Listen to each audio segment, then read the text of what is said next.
Բարև ձեզ հարգելի հեռուստադիտողներ, ողջույն հարգելի հյուրեր, Սարգիս, մենք նորից եթերում ենք եւ մեր նախընտրական բանավեճի հերթական փուլն է։ Բարև ձեզ Աննա, բարև ձեզ հարգելի հյուրեր, այսօր այո, նորից մենք շարունակում ենք բուն բանավեճ, այստեղ հանդիպել են քաղաքական ուժերի ներկայացուցիչներ եւ այսօր պատրաստվում ենք քննարկել TRIP-ը Հայաստանի համար ոչ միայն տնտեսական, նաև թերևս նախ եւ առաջ անվտանգային նշանակություն ունի, օրերս նախաստորագրվեց համապատասխան փաստաթուղթ, երբ ԱՄՆ պետքարտուղարը այստեղ էր, Երևանում էր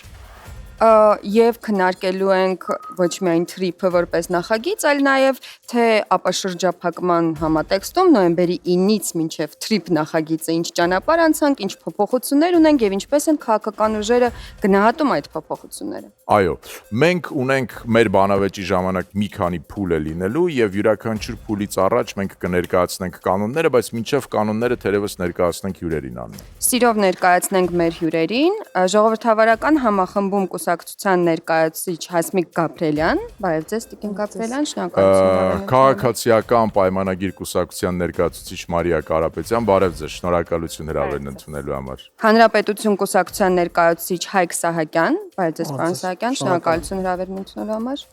Բոլորին դեմ եմ կուսակցության ներկայացուցիչ Արամ Քոչարյան, բարև ձեզ, շնորհակալություն հրավերն ընդունելու համար։ Ազգային ժողովրդավարական Բևեր կուսակցության ներկայացուցիչ Գևորգ Սաֆարյան, բարև ձեզ պարոն Սաֆարյան, շնորհակալություն հրավերն ընդունելու համար։ Ես եմ շնորհակալ հրավերին։ Նոր ուժ կուսակցության ներկայացուցիչ Հակոբ Կարապետյան, բարև ձեզ, շնորհակալություն հրավերն ընդունելու համար։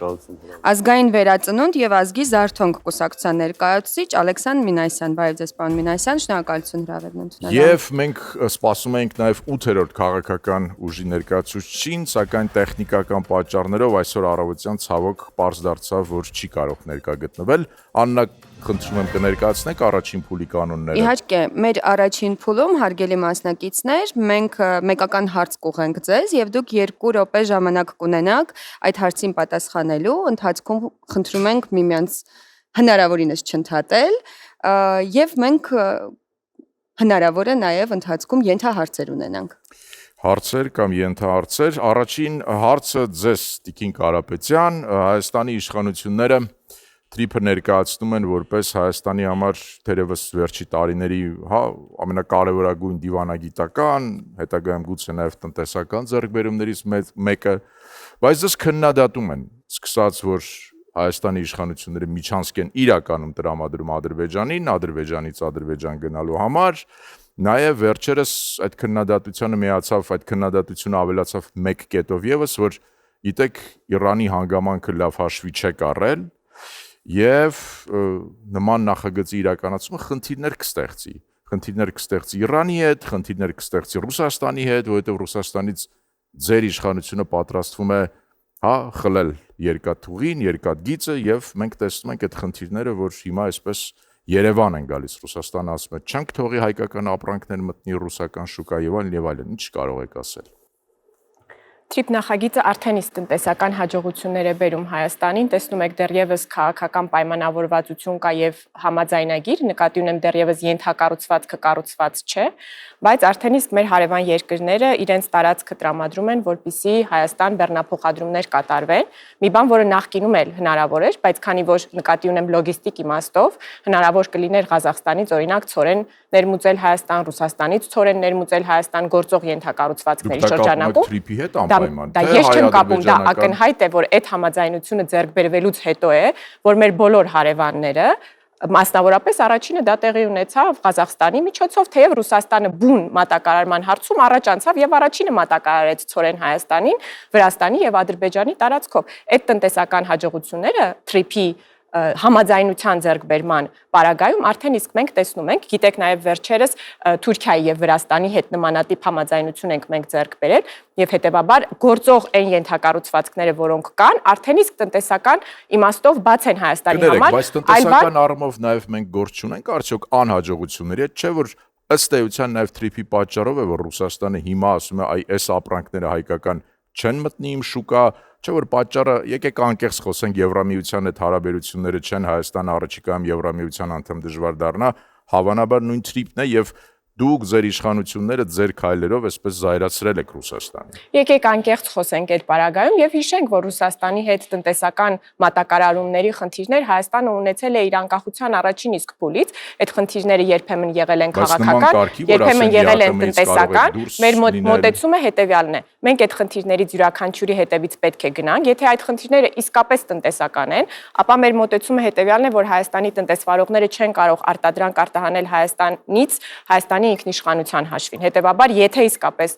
տնտեսական ստանդարտի հարց է, այդ հարցը պետք է լուծվի, եթե քաղաքական է, նույնպես խոսակցության միջոցով այդ հարցի լուծմանը հնարավոր է Մենք հասնել։ ստանդարտներին դեռ կանդրադառնանք, որովհետև 8 տարվա ընթացքում շատ է խոսվել դիվերսիֆիկացիայի մասին, բայց տեսնում ենք, որ արդյունքները այդքան էլ շատ չեն։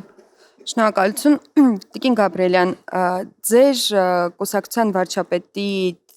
թեկնածու Սուրեն Պետրոսյանը սահմանազատման գործընթացի 24 թվականի ամենաայսպես կարկառուն ընդդիմախոսներից մեկն էր։ Օգոստոսի 8-ի հռչակագրով եւ թրիփի, որի շրջանակներում նաեւ թրիփի նախագծին կար հղում, դա կարծես թե իրականություն դարձավ նաեւ այն պատճառով, որովհետեւ եւ սահմանազատումներ արվել եւ նաեւ խաղաղության պայմանագրի տեքստներ ավարտին հասցվել։ Եթե նայում եք հետահայաց, դուք ինչպես եք պատկերացնում, եթե տեղի չունենային այդ գործընթացները, արդյոք կլիներ թրիփ նախագիծը թե ոչ, եւ ինչպես եք դուք դրան վերաբերում, դա կլիներ դրական թե բացասական զարգացում։ Շատ լավ, շնորհակալություն հարցի համար։ Առհասարակ, երբ մենք խոսում ենք Սյունիքի մասին եւ Սյունիքի միջանցքի որպես առևտրատնտեսական կապուղիներով անցնող ճանապարհի մասին, այստեղ խորքային մոլորության մեջ ենք հայտնվում, որովհետեւ առհասարակ թե Հայաստանի, թե տարածաշրջանի պետությունների եւ թե աշխարհքաղաքական գերտերությունների համար Սյունիքը չունի լոկ տնտեսական նշանակություն եւ լոկ միջանցքի տրամաբանություն։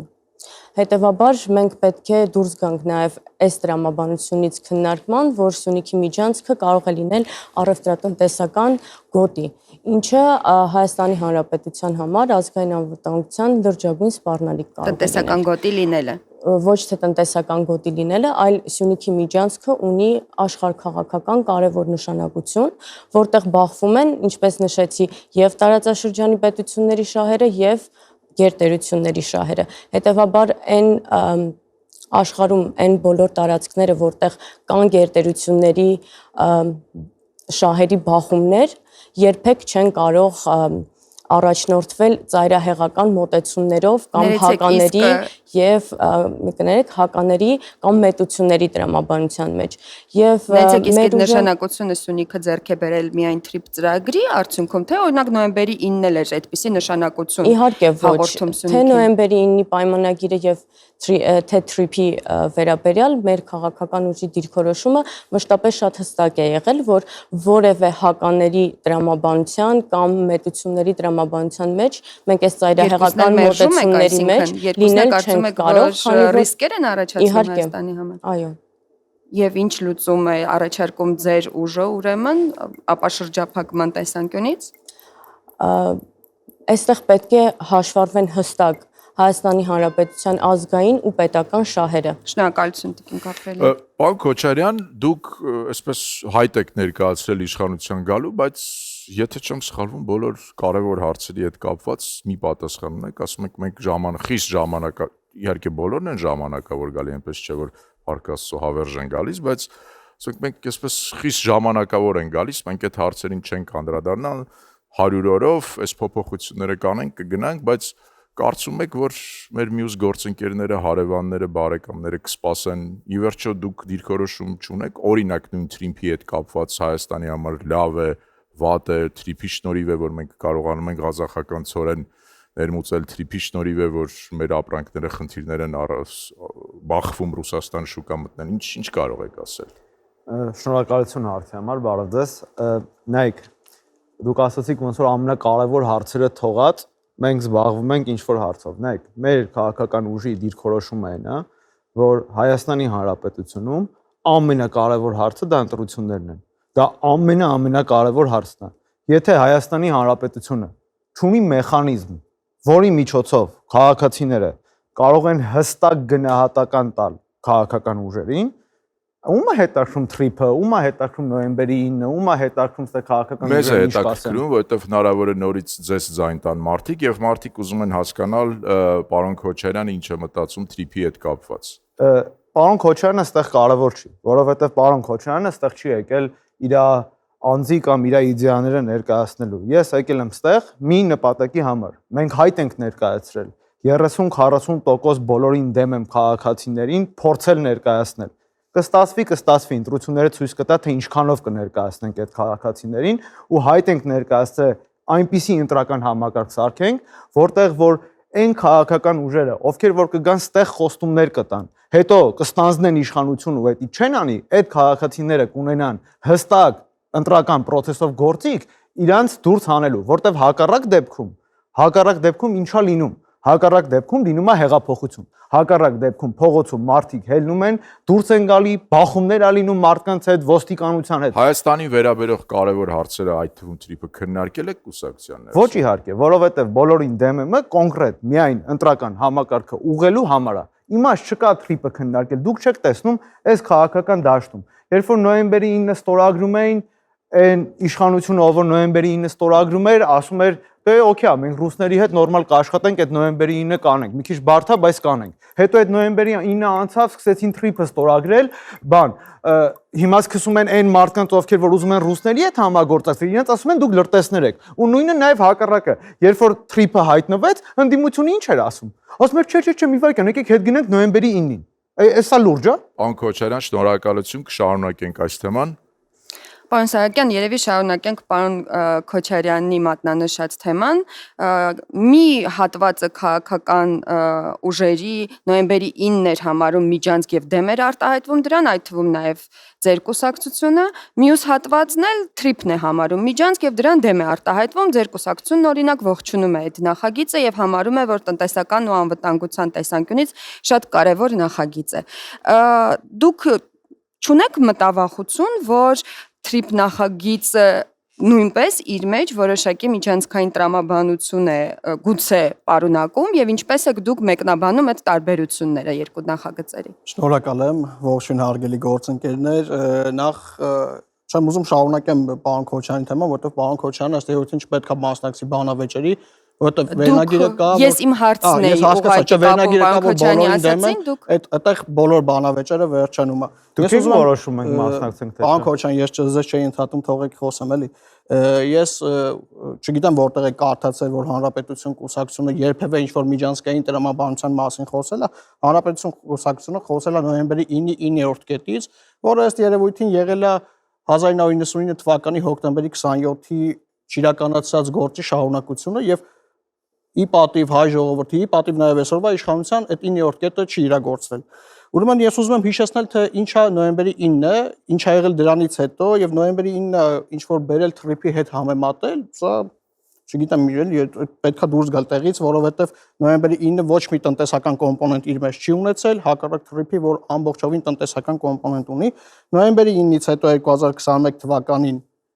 ադրբեջանցիները մտել են Սևլիջ, 2022 թվականին եղել է Վարդենիսի դեպքերը, 2023 թվականին եղել է Ջերմուկը եւ դրանից հետո Արցախը բռնի հայաթափվել է։ Սա նոյեմբերի 9-ի լրիվ տրամաբանությունն է, շարունակությունն է եւ այն է, ինչ ստացել ենք այս փաստաթղթով։ Օգոստոսի 8-ից հետո, թրիփը օգոստոսի 8-ի շարունակությունն է եւ մի մասն 2025 թվականի օգոստոսի 8-ից հետո Հայաստանի սահմաններին մի կրակոց չի եղել։ Եվ այս տրամաբանությունը սրանք իրար հետ համեմատելը ուղղակի մեր հասարակությանը դնել ինչ-որ турբուլենտ բաների մեջ չի կարելի։ Մենք պետքա դուրս գանք այդ միջանցքային տրամաբանությունից։ Այլևս կա մեկ միջանցք, դա միջին միջանցքն է եւ թրիփը դրա մաս է, միջին միջանցքը Կենտրոնական Ասիան Եվրոպային կապող ճանապարհ է։ Դուք ընդհանուր փաստաթղթերը համեմատեցիք, իսկ տրանսպորտային ուղու տարբերությունը։ Ես համեմատում եմ երկու թեմաներ։ Դե տրանսպորտային գիտեք, եթե միջին միջանցքը կապվում է միջին միջանցքով Կենտրոնական Ասիան կապվում է Եվրոպայի հետ, իսկ նոյեմբերի 9-ի փաստաթղթով ընդհանրապես կար Լաչինի միջանցք, որը ադրբեջանցի 40 բնապահպաններ փակեցին, ես էլի եմ ասում, այս երկու Շնորհակալություն, պարոն Սահակյան։ Կշիռը չի կարելի համեմատել իրար հետ։ Շնորհակալություն։ Պարոն Կարապետյան, ի վերջո եկեք հա, այսպես հիմք ընդունենք իրականությունը։ Հայաստանը այն վիճակում չէր պատերազմից հետո, երբ որ թրիփի այսպես պայմանագիրը մեջտեղ եկավ եւ չեք կարծում արդյոք որ ի վերջո դա հաջողություն էր, որովհետեւ մենք կարողացանք նաեւ թրիփի շնորհիվ այլ կարգի հարաբերություններ հաստատել Միացյալ Նահանգների հետ, Ադրբեջանի հետ հարաբերություններում ի հայտ եկան համատեղ շահեր։ Մենք այստեղ իհարկե կարող ենք շատ դատողություններ անել, բայց եկեք նաև չմոռանանք իրականությունը եւ արդյոք ի վերջո դա հաջողություն չէ, եթե ճանապարհ է բացվում, եթե Միացյալ Նահանգներն են ներգրավում, եթե Ադրբեջանի հետ ստեղծվում են ընդհանուր շահեր, ինչ կարող եք ասել։ Հասկանալի է, շնորհակալ եմ հարցի համար։ Նորուժ ռեֆորմիստական կուսակցությունը թերևս միակ ընդդիմադիր կուսակցությունն է կամ քչերից մեկը, առնվազն որ 25 թվականի օգոստոսի 8-ից հետո աներկբայորեն հայտարարել է, որ թրիփի ստորագրումը եւ ընդհանրապես օգոստոսի 8-ի ստորագրված նախաստորագրված ներողություն համաձայնագրերը դրանք դրական երևույթ են։ Իհարկե վերապահումով, որ մենք այդ դուրս են գալիս իրողություններից, այն վերապահումով, որ մենք մեր հանրապետության ստեղծումից ի վեր այսպիսի ապագայի եւ այսպիսի իրողության մասին չէինք երազում եւ այս իրողության առաջ կանգնել ենք գործող իշխանության անհետևողական, ոչ կոմպետենտ եւ երբեմն ուրեմն արկածախնդիր գործողությունների հետ։ Դուք ողջունում եք թրիփի պայմանագիրը։ Մենք ոչ թե ողջունում ենք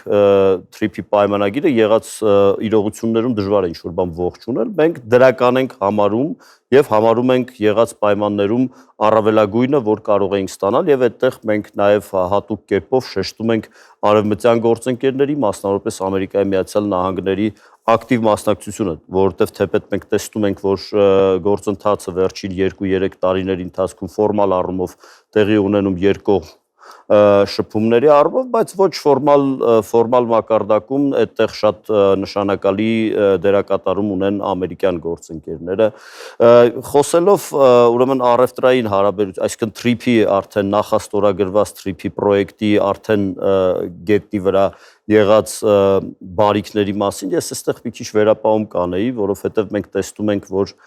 տեսեք, սովորաբար կոնֆլիկտաբանության մեջ կա այսպիսի մի պարզ ճշմարտություն, որ երկու երկրների, երկու հասարակությունների միջև կոնֆլիկտները հաղթահարելու կամ նոր կոնֆլիկտները կանխելու համար անհրաժեշտ է փոխկախվածություններ, բայց մենք տեսնում ենք, որ այսօր Հայաստանը Ադրբեջանից տնտեսական կախվածության ավելի շատ է մոտ, քան փոխկախվածության։ Եվ թրիփը միջոց է, որը կստեղծի նաև փոխկապվածություն, դա եք ուզում ասել։ Թրիփը պետք է դառնա այն միջոցը, որը կստեղծի փոխկախվածություն։ Ադրբեջանի հետ։ Սակայն երբ Տիկին Կարապետյանն ասում է, որ առևտուր է սկսվել, առևտուր չի սկսվել, Ադրբեջանից ընդամենը ներմուծումներ են սկսվել։ Բայց դա առևտուր չէ։ Առևտուրը այն է, երբ մի բան տալիս ես, մի բան առևտուրն այն է, երբ փոխկախվածություն է։ Շնորհակալություն, այս բանը ինձ մոտ Կարապետյան։ տպավորություն կա, որ մենք ավելի շատ տնտեսական կախվածության ճանապարհին ենք Ադրբեջանից։ Պարոն Թվերն Սաֆարյան, են դա ասում։ Ներողություն։ Պարոն Սաֆարյան, թրիփ ծրագիրը քննադատողների մի հատված քննադատության բաղադրիչ է դարձնում այն հանգամանքը, որ Ամերիկայի Միացյալ Նահանգներին բերել տարածաշրջան եւ մասնակիցը դարձնել այստեղ տնտեսական պրոյեկտներին կարող է ի վնաս Հայաստանի շահերին լինել։ Ձեր կուսակցությունը, եթե չեմ սխալվում, իշխող ուժին պարբերաբար քննադատում է հակառակը պրոռուսական քաղաքականություն վարելու եւ բավարար չափով հարաբերություններ չխորացնելու Ամերիկայի Միացյալ Նահանգների եւ առհասարակ Արևմուտքի հետ։ Այս դիտանկյունից թրիփ նախագիծը ինչպես է մեկնաբանում։ Ավելի շուտ, եթե նաև հստակեցնեմ, ոչ միայն պրոռուսական, այլ նախ եւ առաջ նաև պրոթուրքական։ Նաև պրոռուսական քաղաքականություն է վարում այս իշխանությունը, բայց նախ եւ առաջ պրոթուրք։ Միաժամանակ հնարավոր է եւ պրոթուրքական եւ պրոռուսական։ Իհարկե, Արցախի հանձնումը ինչպես եղավ, ռուսները վերցրեցին, տվեցին թուրքեր։ Այսինքն մենք տեսնում ենք, որ տարածաշրջանում գնում է ռուս-թուրքական հանձնում ընդունում։ Արցախը կարևորագույն մի կետ էր եւ ռուսները շատ հանգիստ նվիրաբերեցին Արցախը թուրքերին։ Ինչ վերաբերվում է ԱՄՆ-ի եւ առհասարակ Արևմուտքի հետ հարաբերություններին, ապա դրանք ռազմավարական պետք է լինեն Հայաստանի Հանրապետության հետ հարաբերությունները, որը մենք տեսնում ենք, որ չկան։ Իսկ Ֆրանսիայի հետ պայմանագիրը։ Նայեք, եւ ԱՄՆ-ի հետ եւ Ֆրանսիայի հետ ստորագրվել է մի թուղթ, որտեղ գրված է ռազմավարական բառը։ Սակայն սա չի դարձնում մեզ դաշնակիցներ։ Ռազմավարական դաշնակցային հարաբերությունների փաստաթուղթը այնպիսին է, ինչպիսին մենք ունենք օրինակ Ռուսաստանի հետ։ բայց մենք գիտենք, որ այդ փաստաթուղթը երբեք չի գործել եւ երբեք էլ չի գործելու, ինչպես եւ մենք նախապես զգուշացնում ենք։ Իսկ օգոստոսի 8-ին ստորագրված եւս 3 փաստաթղթեր Նայեք, օգոստոսի 8-ին որևիցե միջպետական փաստաթուղթ չի ստորագրվել, ստորագրվել է մի թուղթ, որը փաստաթուղթ չէ, երկու անձի միջև, երրորդ անձը եղել է վկա։ Այսինքն պետությունները միմյանց հետ փաստաթուղթ չեն ստորագրել։ Հռչակագիրը նկատի ունեմ Հայաստանի Հանրապետության եւ Ամերիկայի Միացյալ Նահանգների միջև նույն օրը ստորագրված 3 հռչակագրեր տարբեր ոլորտային։ Եթե մենք անդրադառնում ենք այդ հռչակագրերին, ես արդեն ասացի, նաեւ ԱՄՆ-ի հետ մենք ունենք մի փաստաթուղթ, որտեղ գրված է ռազմավարական բառը, բայց դա հայ-ամերիկյան հարաբերությունները ռազմավարական դաշնակցության մակարդակ շատ մեղմ ասած չի տեղափոխում, այսինքն ընդհանրապես կիրառված է բառը։ Ինչ վերաբերում է թրիփին, թրիփի պայմաններում մենք զիջում ենք մեր ինքնիշխանությունը։ Իշխանությունները շատ են խոսում, որ այնտեղ առանձնակի ընդգծվում է, որ Հայաստանի օրենսդրությունը պահպանվում է, այո, դա ընդհանրապես ընդգծվում է, սակայն Պարոն Սաֆարյան, դուք դեռ հնարավորություն կունենաք այս թեմային անդրադառնալու, բայց պահենք ռեգլամենտը։ Սակայն ուղիղ կերպով կառավարումը տվյալ տարածքի տրվում է օտարերկրյա կազմակերպություն։ Շնորհակալություն, պարոն Սաֆարյան։ Պարոն Մինասյան, ձեր կուսակցությունը նորաստեղծ կուսակցություն է եւ կուզեինք դուք ներկայացնեիք, թե ինչ դիրքորոշումներ ունի այս նախագծի վերաբերյալ։ Նախ բարև ձեզ, հետո ասեմ հետեւյալը։ Մենք ավելի տեսնում ենք բաց։ Հայաստանը պետք է տնտեսական տարբեր ուղղություններով ունենա հնարավորություններ զարգանալու, որովհետեւ փակելով ոչինչ դուրս չի գա, ու ոչ միայն թրիփը, այլ նաև պետք է հյուսիս-հարավը զարգացնել, որովհետև դրանով կախված է մեր տնտեսական հնարավորությունները։ Մենք պետք է կարողանանք նոր տեխնոլոգիաներ բերել, նոր հնարավորություններ բերել, իսկ դա մեզ կարգելափակի։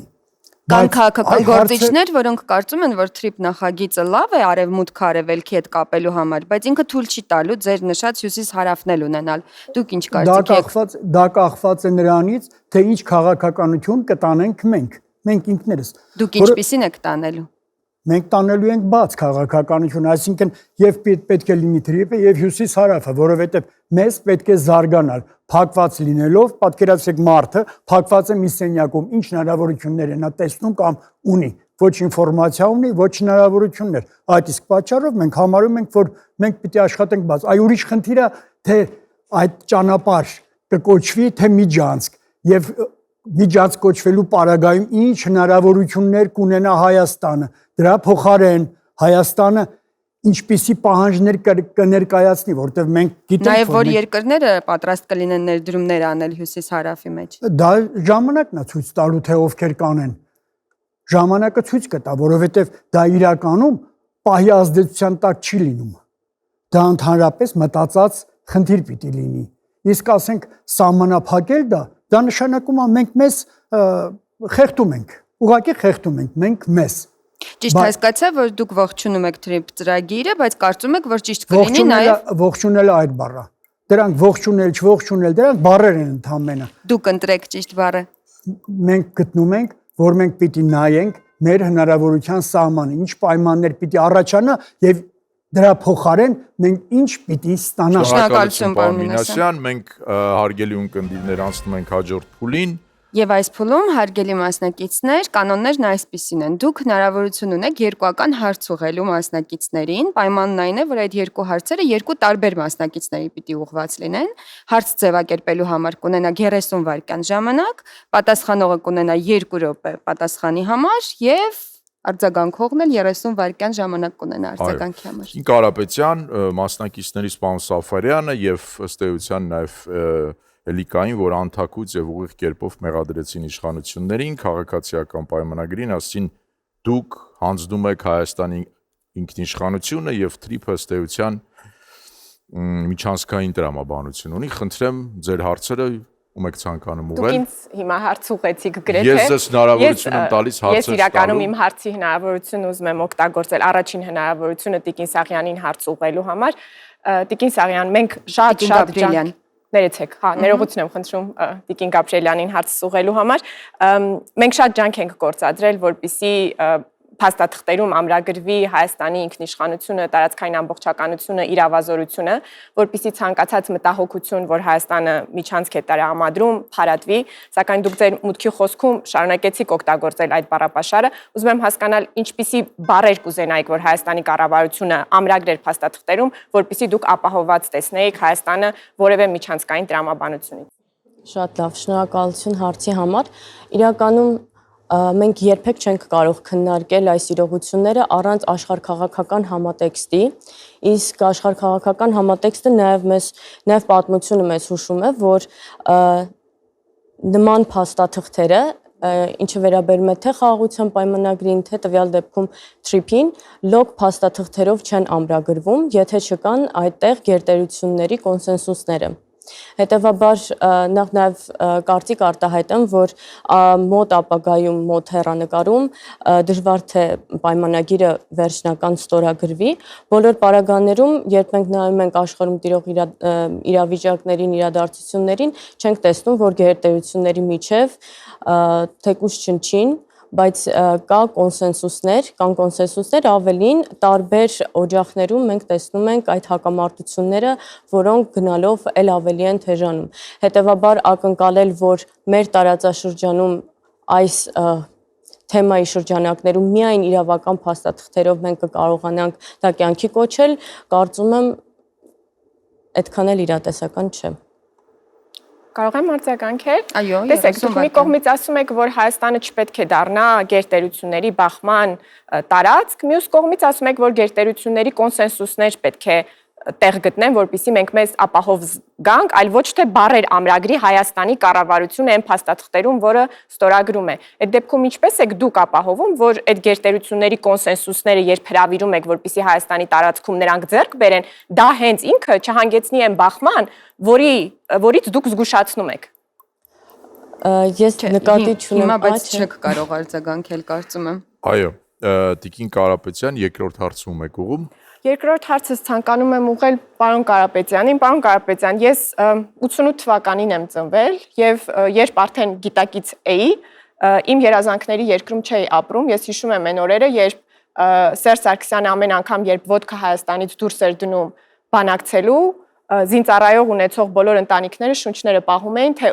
դիպուկահարի կրակոցից, որ զինվորականն է իր կյանքը կորցնելու, բայց իմ հարցը հետևյալն է. դուք ասում եք, որ մենք հեղեղուկ քաղաքականություն ենք վարում եւ դուք պատրաստվում եք առավել կոնկրետ ձևով ընտրել արևմտյան ինտեգրացիոն ճանապարհը եւ դա ավելի կառավարելի կդարձնի Ռուսաստանի հետ հարաբերությունները։ Կարող եք մի քիչ ավելի շատ բացել, թե այդ ինչպես ավելի կտրուկ եվրոինտեգրման ճանապարհ բռնելով Ռուսաստանը առավել հանդուրժող է դառնալու այդ ճանապարհի նկատմամբ։ Շնորհակալություն, շնորհակալ եմ նաև, որ նախորդ մեր զրույցները կամ հարցազրույցներն եք մեջ բերում, հեղեղուկ քաղաքականություն ասելով նկատի ունեմ հետևյալը. 2018-20 թվականներին քաղաքացիական պայմանագիրը վարչապետ Նիկոլ Փաշինյանը հայտարարում էին, որ ծեծված արտահայտություն է, բայց դա անընդհատ պետք է ասել։ Արցախը Հայաստան է եւ վերջ 20 թվականի պատերազմի ընթացքում պարոն վարչապետը հայտարարում էր, սա մի նոր ցեղասպանության դեմ մեր հայրենական պատերազմն է, մեր նոր Սարդարապատն է։ Դրանից հետո 21 թվականին մանդատը դուք ստացել եք Հադրութի եւ Շուշիի դեօկուպացիայի խոստումով եւ Լեռնային Ղարաբաղի ինքնորոշման իրավունքին հետևելու խոստումով 23 թվականին ինքնորոշումը փոխվել է մի քիչ ուրիշ ձևակերպումներով, բայց Ղարաբաղի ժողովրդի իրավունքների մասին խոսել եք անպայման 23 թվականի ուրեմն էքսոդուսից բռնի տեղահանությունից հետո արդեն խոսել եք Ղարաբաղցի քույրերին եւ եղբայրներին Հայաստանում ապահով եւ բարեկեցիկ կյանք ապահովելու անհրաժեշտության մասին, իսկ այս օրերին, այս շաբաթներին, այս ամիսներին խոսում եք, որ 88 թվականի շարժում ընդհանրապես թյուրիմացություն էր, մեր վզից կախված թոք էր, խայտարակություն էր եւ այլն եւ մեր գնահատմամբ արցախցիների նկատմամբ ընդհանրապես եւ արցախցի մի շարք խմբերի նկատմամբ հետեւողականորեն ատելություն եք սերմանում։ Հախուռն եւ հեղեղուկ քաղաքականություն ասելով սա նկատի ունենք։ Ուրեմն երբ խոսում ենք ավելի վճռական քայլելով եւ եվրոինտեգրացիայի մասին եւ այդ թվում նաեւ ռիսկերը կառավարելու մասին, դա նա է, որ երբ քո եվրոպացի կամ արևմտյան գործընկերները տեսնում են, որ դու քո քայլերում հետևողական ես եւ դա քո արժեքային ընտրությունն է, ոչ թե մեր քաղաքական կոնյունկտուրայի սպասարկումը, նրանց աջակցությունը ավելի վճռական է դառնում եւ դրանով իսկ ավելի մեղմվում են ռիսկերը։ Շնորհակալություն, պարոն Կարապետյան։ Կարող եմ արձագանքել։ Պարոն Կարապետյան, առ այսօր մենք չենք կարողանում դուրս գալ Հայկ Մարությանի սև ու սպիտակ արտահայտության տակից։ Դուք մեզ մեղադրում եք ատելություն արտահայտությունը եւ ես էլ չեմ մերժում այդ արտահայտությունը։ Ուրեմն եւ քաղաքական դիսկուրսում գալիս է պահ եւ սևի ու սպիտակի մասին է խոսքը։ Նույնն էլ Բայց այսօր։ նոր հիմա ասում եք ատելություն եք սերմանում,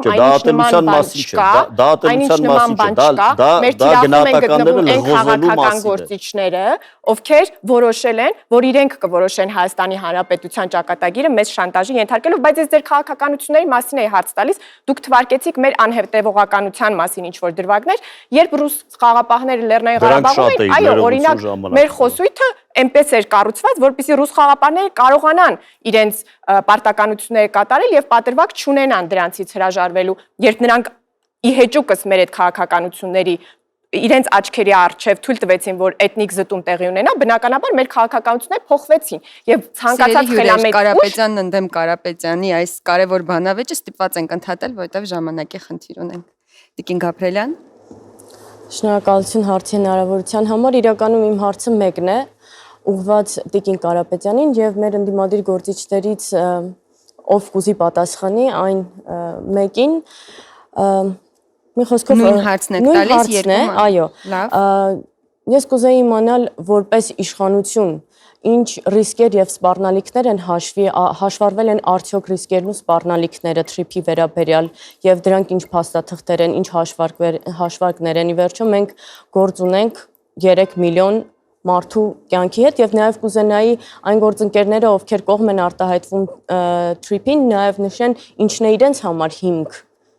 որպես ազգերի նշել ժամանակի սահմանափակման պատճառով համեցեք Տիկին Կարապետյան։ Մենք չենք կարող գերտերությունների կոնսենսուսներ ապահովել։ Նրանց խոսակցություններն են։ Փոքրիկ Հայաստանը չի կարող գնալ եւ ապահովել, որ ԱՄՆ, Չինաստանը, Միացյալ Նահանգները իրենց բոլոր հարցերը լուծեն։ Բայց ինչ կարող է Հայաստանը ապահովել, որ այն փաստաթուղթը, որը իրեն է վերաբերվում, այնտեղ ամրագրվեն այն բառերը, որոնք այդ ռիսկերը չեզոքացնում են։ Եվ այո, 2024 թվականի օգոստոսը, եթե հիշում եք, Հայաստանն ու Ադրբեջանը խաղաղության պայմանագրից դուրս հանեցին ապաշրջափակման հոդվածը, որովհետև չէին կարողանում համաձայնության գալ, որ այնտեղ օգտագործվի տարածքային ամբողջականություն, ինքնիշխանություն, իրավազորություն բառերը հենց ապաշրջափակման կոնտեքստում։ Եվ այնուհետև մեզ հաջողվեց Միացյալ Նահանգների միջնորդությամբ եւ այնուհետև վկայության փաստաթղթի ներքո այս բառերը ամրագրել։ Եվ արդեն մի քանի փաստաթուղթ է հրապարակվել, որոնց մեջ տարբեր հոդվածներով ցույց է տրվում, որ այդ ճանապարհի բոլոր գոտիները, իսկ գոտիները սահմանվում են բոլոր այն հողատարածքները, որոնք օգտագործվելու են թրիփի ենթակառուցվածքները կառուցելու համար, տեղի է ունենալու Հայաստանի ամբողջական իրավազորության, ինքնիշխանության, տարածքային ամբողջականության ներքո առանձին հոդվածով գրված է, որ եթե արտակարգ իրավիճակ լինի, Հայաստանն է այդ արտակարգ իրավիճակներով զբաղվելու, այսինքն այն բոլոր մտահոգությունները, որոնք մենք ենք ունեցել եւ նույնիսկ որոնք որ հանրային դաշտում հնչեցրել են տարբեր քաղաքական դերակատարներ, հասցեագրված են այդ փաստաթղթի մեջ։ Հետեւաբար բոլոր ռիսկերը հաշվարկված են, բայց նաեւ հաշվարկված է հակառակ ռիսկը։ Հայաստանը չի կարող շարունակել լինել կենսունակ պետություն, եթե ապրի հակամարտության տրամաբանության մեջ այս տարածաշրջանում, որտեղ ինքը նաեւ ունենալու է էքսկլյուզիվ ռազմավարական հարաբերությունների կարիք, այստեղ պարոն Սաֆարյանին եմ արդեն արձագանքում, մի աշխարհակարգի պայմաններում, որտեղ ոչ ոք այլևս էքսկլյուզիվ չէ, ոչ Ռուսաստանի Դաշնությունն է Հարավային Կովկասում էքսկլյուզիվ ռազմավարական դաշնակցի տրամաբանության մեջ, ոչ Միացյալ Նահանգները, եւ ըստ էության նաեւ երևում է, որ պարոն Սաֆարյանի ուժը ցանկանում է Միացյալ Նահանգների հետ դաշնակցություն ունենալ ի հեճուկս Միացյալ Նահանգների, որտեղ դժգոհ է թրիփից։ Տիկին Գաբրելյան կարող եք արձագանքել։ Բնականաբար իմ ակնկալիքը իշխանությունից նա չէր, որ գերտերությունների ռիսկերը կամ շահերը հաշվառվեին, դրանք նա շատ լավ կարողանում են անել, բայց բոլոր պարագաներում ոչ թե նկատի ունեմ այն դրույթները, որոնք արդեն իսկ համաձայնեցված են, ես նկատի ունեմ ռիսկերը եւ հնարավորությունները, խնդիրները, այս ամենը, որևէ փաստաթղթով հաշվառված, սահմանված է, թե ոչ իշխանության կողմից։ Սա էր իմ հարցը, որին Շնորհակալություն Տիկին Գաբրիելյան։ Ձեր երկրորդ հարցը դուք ասցիք պատասխան են նրանք, ովքեր ողջունում են ծրագիրը, պարոն Սահակյանն ու պարոն Կարապետյանը կարծես ասացիք։ Կարապետյանը չողջունեց, ասաց մենք դրական ենք համարում։ Շատ լավ, այդ ողջունել բառը երևի առհասարակ չկիրառեմ, դրական են համարում պարոն Սահակյանն ու պարոն Կարապետյանը։ Ես կխնդրեմ դուք ընտրեք, թե նրանցից ով պատասխանի։ Ամեն բառ հաշվի առնենք, որովհետև մենք հստակ ողջունում ենք եւ մենք հետեւողական գնալու ենք թռիչքի։ Շատ լավ, դուք ուզում եք պատասխանի հարցին այն մասնակիցը, ով ողջունում է ծրագիրը, թե նա ով դրական է համարում ծրագիրը։ Ով ողջունում է։ Համեցեք, պարոն Սահակյան։ Շատ լավ, Տիկին Գաբրիելյան, շնորհակալ եմ հնարավորության համար, որ նորից խոսեմ։ Ես ռիսկերի մասին երբ որ խոսում եք, ես դες ռիսկերը թվարկեցի։ Նոյեմբերի 9-ից հետո 3 անգամ Հայաստանի սահմանների խախտում ա եղել ադրբեջանական զորքերի կողմից։ Նոյեմբերի 9-ը գրել էր Վլադիմիր Պուտինը իր ձեռքով։ Այդ մարդու հայտարարությունը ասել է ես գրել եմ այդ փաստաթուղթը իմ ձեռքով։ Հիմա դրա ռիսկը հենց այդ էր, որ ինքը չէր ճանաչում Հայաստանի Հանրապետության սահմանները։ Ու եթե մենք գնայինք այդ տրամաբանության մեջ, այո, մենք գնալու ենք հասնենք մի կետի, որ պետքա մեղրի միջանցքը զիջեին։ Հիմա սա այս ռիսկերը չկա այլևս եւ կա օգոստոսի 8, որից հետո չի կրակվել Հայաստանի սահմանի Տիկին Գաբրիելյան։ Հիմա չեմ հասկանում, այստեղ ռիսկ որտեղ եք ուզում ռիսկ տեսնեք։ Եթե ուզում եք օգոստոսի 8-ի մեջ ռիսկ տեսնեք, կարծում եմ պետքա շարունակեմ Տիկին Կարապետյանի ասածը, որ երբ որ ասում եք լինի գերտերությունների կոնսենսուս, գուցե այս պահին լինի գերտերությունների կոնսենսուս եւ 5 տարի հետո չլինի այդ գերտերությունների կոնսենսուսը, այսինքն Հայաստանը ինչ պետքա դառնա այդ գերտերությունների ձեռքում։ Եվ եթե դեմ չեք, ես հստակեցնեմ ռիսկերի մասին հարցը։ Նոյեմբերի 9-ի փաստաթուղթը նաև ռիսկեր պարունակում են տեսանկյունից, որ կողմերը տարբեր կերպ էին մեկնաբանում այդ փաստաթուղթը։ Նոյեմբերի 9-ի փաստաթուղթը այդպիսի ռիսկեր այստեղ կան։ Նոյեմբերի ոչ, այստեղ կա Ադրբեջանի շահը, փաստաթղթում կա Հայաստանի շահը եւ կա Միացյալ Նահանգների շահը։ Այսինքն այն 3 երկրները, որոնք այս փաստաթղթի ներքո են, 3 երկրներն այդտեղ ոչ թե հակադրությունների ֆորմատով են գնացել, այլ միմյանց շահը։ Եվ բացարձակ միանման են մեկնաբանում փաստաթուղթը։ Դե գիտեք, այդ միանման մեկնաբանելը հիմա մենք ստեղ չպետք է դնենք, տեսնենք թե Ադրբեջանը ոնց է մեկնաբանում, բայց ես շատ տարբեր ինչ որ մեկնաբանություն չեմ տեսել։ Ինչ վերաբերում է նաև քանի որ ժամանակ ունեմ, պարոն Սաֆարյանին էլ արձագանքեմ, շատ տարօրինակ է, որ Ամերիկա մեծ ուժը որպես այդպեսին այդ թրիփի պայմանագիրը չի կարդացել, որտեղ այնտեղ հստակ գրված է, որ գործելու է հայ-ամերիկյան կոնսորցիում եւ այդ ամեն ինչը լինելու է Հայաստանի օրենսդրության համաձայն։ Շնորհակալություն, պարոն Սահակյան, կարող եք արձագանքել։ Բոլոր դեպքերում ես պետք է նորից կրկնեմ, որ այն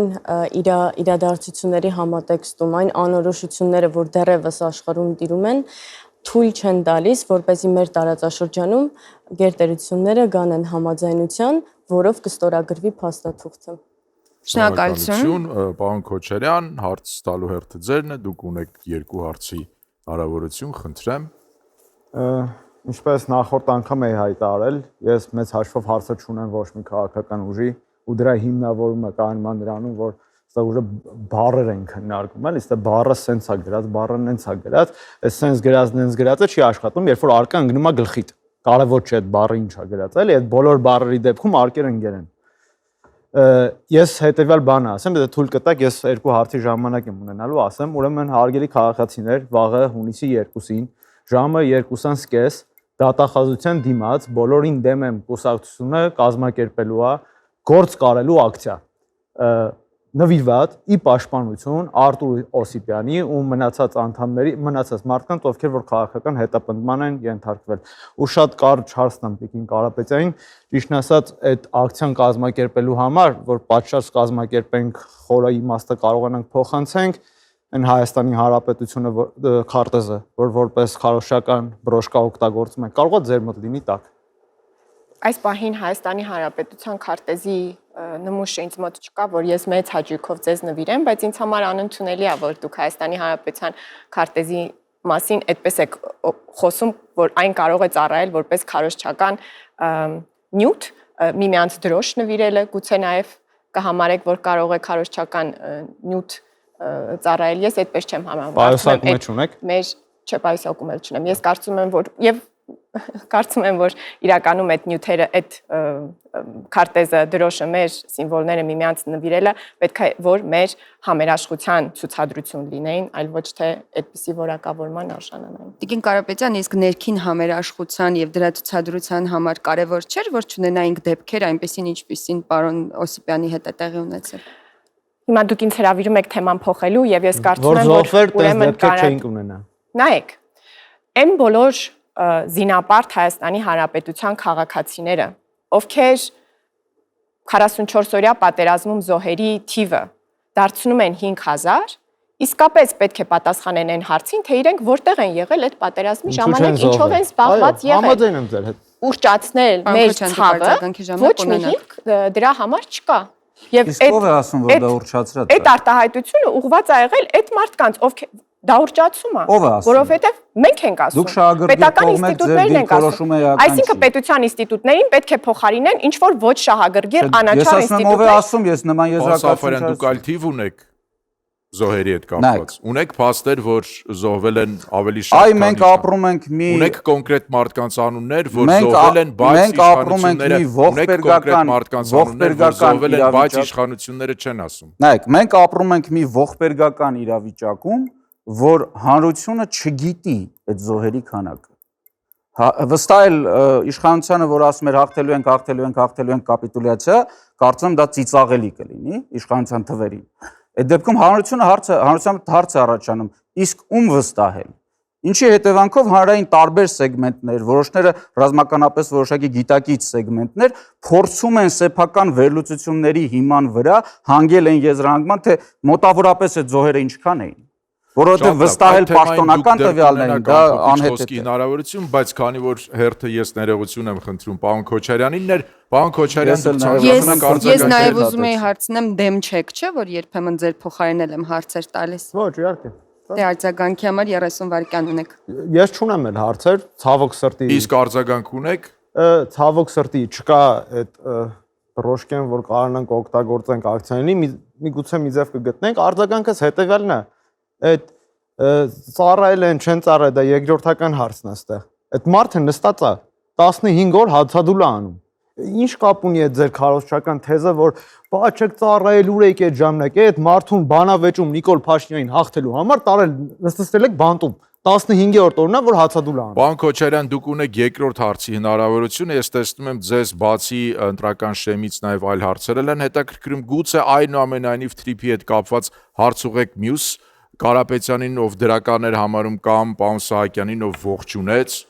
Ես այդ բառերի տարբերությունը չեմ հասկանում, եթե ցանկություն ունեք թրիփի մասին խոսելու։ Գուցե պարոն Կարապետյանին խնդրենք բացատրի տարբերությունը, դրական է համարում, բայց չի ողջունում։ Ինչու եք դրական համարում, բայց չեք ողջունում, պարոն Կարապետյան։ Այսինքն կողջունեք, եթե բացասական լիներ, պարոն Կարապետյան։ Ես արդեն առաջին խոսքում ասացի, եկեք այստեղ իսկապես բառերը կարևոր չեն, համենայն դեպս ես ձևակերպեցի մտքերը այնպես, ինչպես բառերը միշտ կարևոր են։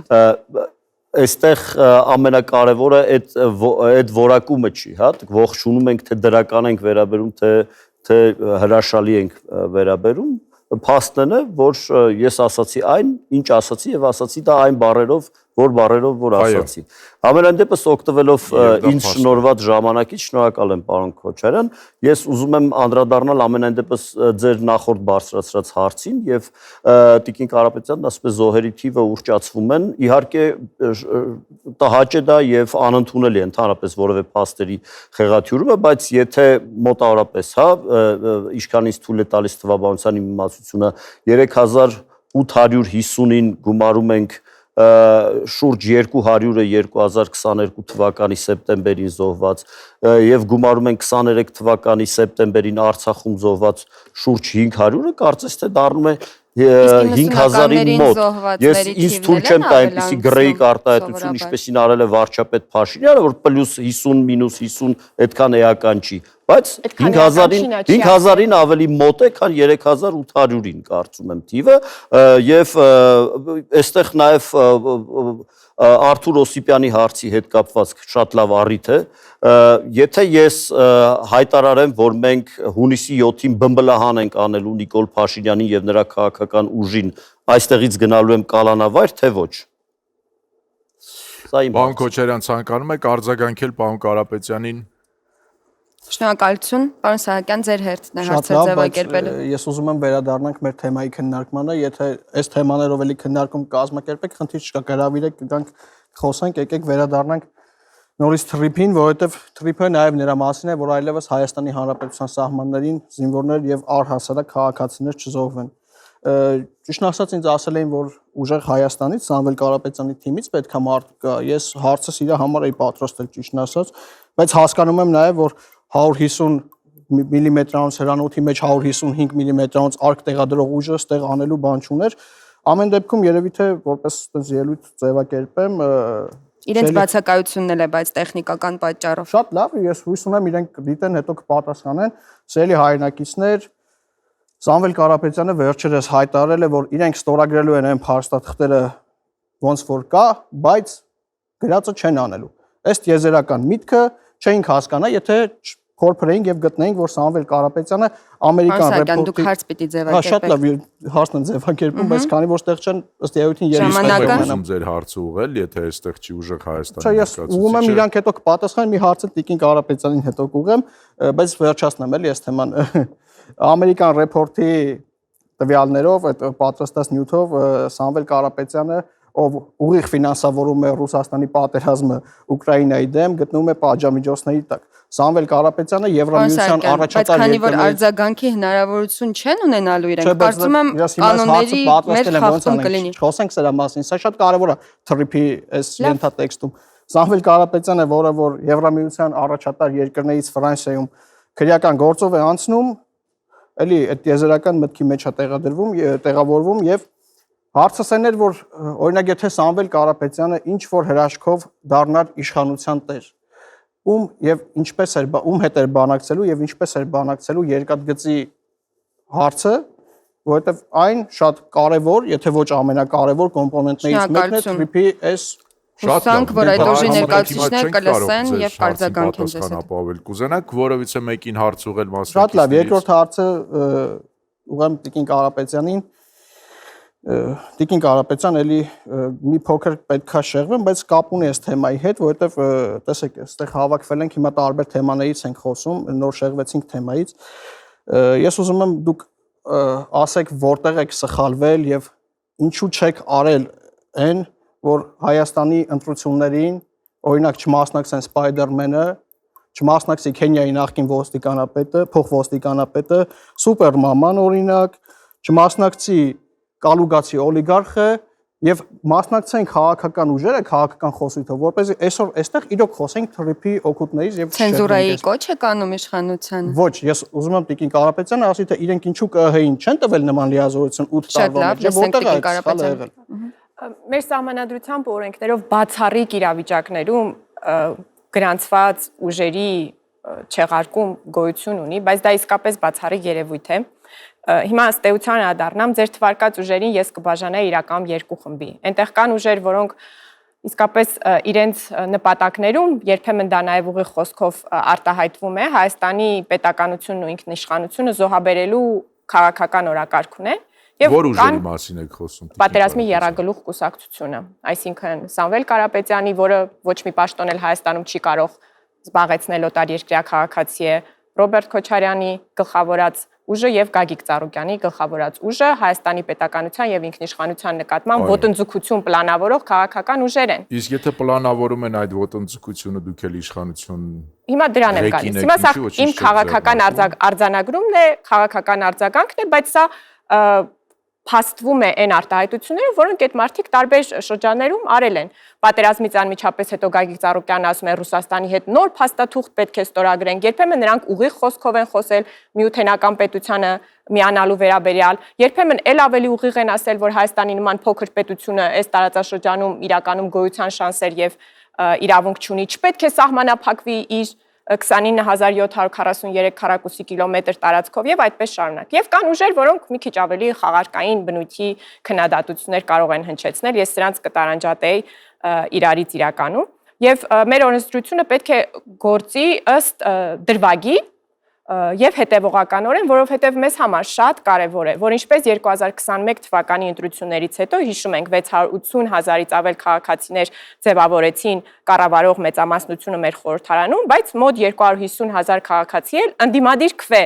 ցույց տվեցին այդ ընտրություններում։ Մեզ համար էական է, որպեսզի այս ընտրություններում մեր քաղաքացիները, ովքեր ընդդիմադիր հայացքներ ունենան, ամենաարդար կանոններով արձանագրվի այդ պարտությունը եւ նրանք հանդարտվեն ընտրություններից հետո, այլ ոչ թե ունենան թաքուն միտք, որ գուցե իսկապես շանս ուներ այդ եռագլուխ պատերազմի կուսակցությունը գալու իշխանության եւ ահա օրենսդրական մի որևէ նախաձեռնության խստացման ձևով դա թույլ չտրվեց։ Հայաստանի ժողովուրդը իր կամքը պետք է արտահայտի եւ դիրքորոշում ձևավորի, որ մենք անվերադարձ փակենք այդ էջը, այլ ոչ թե մնանք կասկածներ, որ միգուցե նրանք կարող են որևէ արդյունքի հասնել։ Տիկին Կարապետյան, շնորհակալ եմ պատասխանի համար, կարծում կհամաձայնվեք ինձ հետ, որ ժողովրդավարությունը ամենամեծ պաշտպանության կարիքը ունի եւ գիտեք, որ ասում եք, շատ ճիշտ եք ասում, օրինակ վերջերս Ռոբերտ Քոչարյանը մի քանի օր առաջ հանրային հեռուստաընկերության եթերում հայտարարում էր, որ Հայաստանն է սանձազերծել պատերազմ, բայց խոսքը գիտեք ինչի մասին էր, որ մենք ունենք օրինակներ Վրաստանի օրինակ, Մոլդովա, Ռումինիա եւ դրանք ոչ վաղ անցյալում չեն եղել։ Հիմա այս օրինակները տեսնելով մենք ինչ ենք, այսինքն մեր հանրությանը ինչ ենք մատուցում մենք։ Այս մի հարցը արդեն հռետորական կլինի։ Դաշտը աճի, որպեսզի կայանա, որովհետև գիտեք, միշտ Ռոբերտ Քոչարյանները կհայտնվեն իրենց ունեցվածքով, իրենց թալանով, որ քաղաքական դաշտը կուզուրպացնեն։ Շնորհակալություն։ Պարոն Կարապետյան, դուք ինչ հարցեր ունեք։ Շնորհակալություն, ես ուզում եմ հեռուստադիտողները արձանագրի, որ այս տաղավարում ներկայացված է ընդդիմությունը իդեմս 5 կուսակցությունների եւ իշխանությունը իդեմս 2 մասնակցի, որտեվ ակնհայտ է, որ Տիկին Կարապետյանից բացի երկրորդ մասնակիցը այդպես փոխ լրացնելով, շարունակելով եւ այլն, կարծում եմ ակնհայտ է։ Նկատի ունեմ Հանրապետություն կուսակցության ներկայացուցիչ։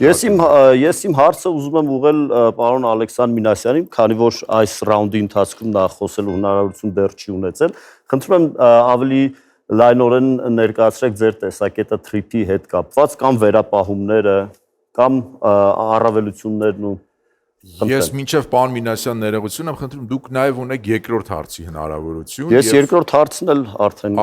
շատ պատրաստել եմ, պարոն Մինասյան։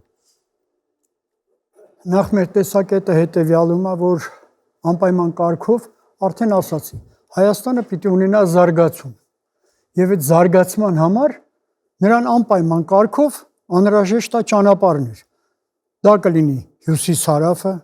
դա կլինի Թրիփը, այսինքն մենք զարգացման կարիք ունենք, դուք ինքներդ էլ համոզված եք դրանում, որ ունենք։ Այ ուրիշ խնդիր է, թե մենք ինչ հնարավորություններ ունենք իրագործելու դրա ճիշտ ձևը, որպեսզի մեզնից իրականում կախված լինեն նաև նրանք։ Մի նայեք, որ իրենք մեծ են, իրենց որոշումները ավելի, ասենք,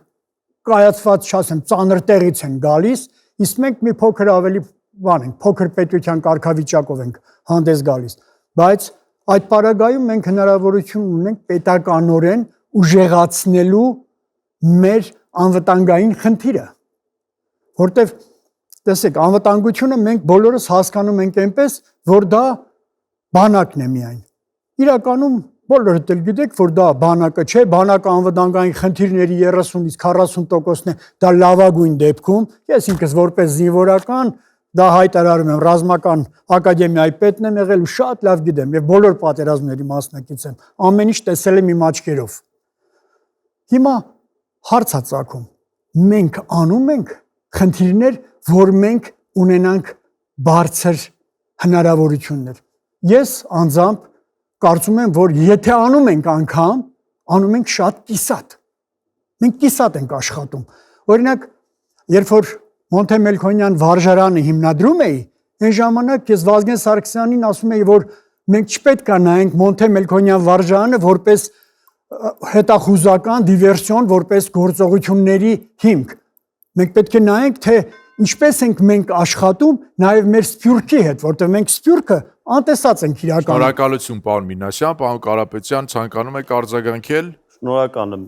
պատասխանի համար։ Միանգամից երկրորդ հարցին ամեն դեպքում անցնեմ։ Տիկին Կարապետյան, խնդրում եմ շատ կարճ պատասխանել, կարող եք սա համարել թրիփի համատեքստում, որտեղ կարծում եմ, որ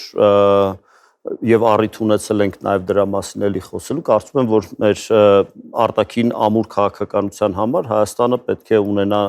ամուր ժողովրդավարական հասարակություն եւ այդ համատեքստում ուզում եմ հարցնել ձեզ, եթե ես խոստանամ, որ հունիսի 7-ին Նիկոլ Փաշինյանի բմբուլները կամուն եմ տալու,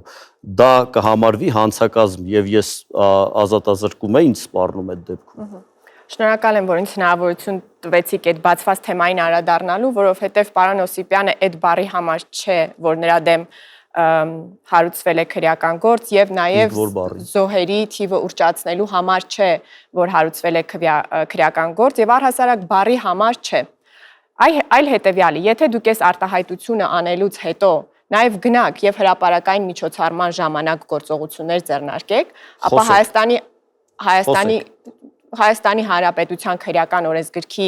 խուլիգանության հոդվածը այդ երկուսի համակցությունն է ենթադրում։ Այսինքն մարդ պետք է մտադրություն ունենա, այդ մտադրությունը փաստվում է իր հրապարակային հայտարարության միջոցով,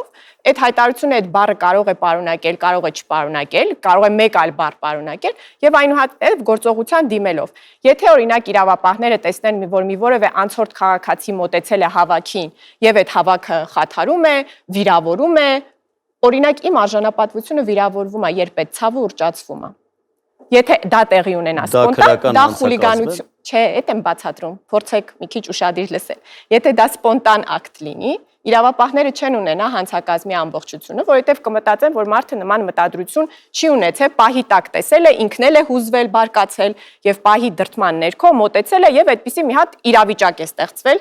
հանրային միջոցառման ժամանակ։ Դա բանավեճ չի։ Դա բանավեճ չի, դա հանրային հավաքի խաթարումը, դա հանրային հավաքի խաթարումը։ Եթե դրա մտադրության ապացույցն էլ կա, ապա այդպես կլինի, բայց այնուամենայնիվ ես բոլորին ուրախ չեմ, որ Հայաստանի Հանրապետության որևէ քաղաքացի խախտում է մեր օրենսգիրքը եւ հայտնվում է քրեակատարողական հիմնարկում։ Երևի միայն Գյումրու քաղաքապետի առնչությամբ եմ ես իսկապես անկեղծորեն ուրախացել, Հայաստանում այլևս տենց երևի դեպք չի եղել, որ այդ բանավեճի ընթացքում երկու կողմերն էլ տարբեր մարդկանց արժանապատվությունը վիրավորող բառեր են օգտագործել։ Հանցակազմը խուլիգանության ամբողջանում է, երբ մտադրությունն է ապացուցվում։ Ընկերներ ջան, եթե չենք ուզում այդպես լինի, եթե մենք ուզում ենք շեղելու ինչ մտադրություն։ Ես ասում եմ այդ բառը կարող է չօգտագործել, կարող էր մեկ այլ կերպ հայտարարել մտադրության մասին եք խոսում, որ տվյալ անձը ինչ հանցավոր մտադրություն է ունեցել։ Ընկերներ Կարապետյան, դուք ունեք խուլիգանության հանցակազմը։ Ինչ մտադրություն, դուք ասում եք մտադրություն է ունեցել, ինչ մտադրություն։ Բանավիճել։ Հանրության, բարոյականության նորմերի խախտման հոդվածը բացեք, կարդացեք։ Այդ մարդը մտադրություն է ունեցել հանրության բարոյականության նորմերը խախտել։ Ես կարծում եմ, որ եթե ամեն դեպքում ես կարծում եմ, որ իսկապես Հայաստանի Հանրապետության անվտանգության ամենակարևոր բաղադրիչներից մեկը խոսքի ազատությունն է, որը Արթուր Օսիպյանի դեպքը պատահական դեպք չէ, շարքային դեպք չէ, դա իհարկե խտացումն է այս շաբաթների ընթացքում իշխանության կողմից արված մի շարք գործողությունների, որոնք խաթարում են խոսքի ազատության սկզբունքը, եւ Արթուր Օսիպյանի դեպքը իր մեջ խտացնում է հենց այն մտավախությունները, որոնք մենք արտահայտում ենք Նիկոլ Փաշինյանի վերընտրվելու պարագայում նման իրավիճակը խորանալու է եւ խոսքի ազատությունն ու ժողովրդավարական ազատությունները Հայաստանում վտանգի տակ են։ Շնորհակալություն, պարոն Կարապետյան։ Պարոն Սաֆարյան, խնդրեմ հարց տալու։ Եթե թույլ կտաք, քանի որ մենք խոսում ենք շատ կարևոր երևույթի մասին, Արթուր Օսիպյանը ընդամենը հերթական կատալիզատորն է։ Հայաստանում կան քաղաքական բանտարկյալներ, Արթուր Օսիպյանը միանշանակ հանդիսանում է քաղաքական բանտարկյալ, բանտարկվել է քաղաքական իշխանության ներկայացուցիչի հրամանով, այսինքն իրավապահ եւ դատական համակարգը ենթարկվում է քաղաքական իշխանությանը, հանրային բարոյական նորմերի միտումնավոր ուրեմն ոտնահարումը ինքնին սովետից մնացած հակաիրավական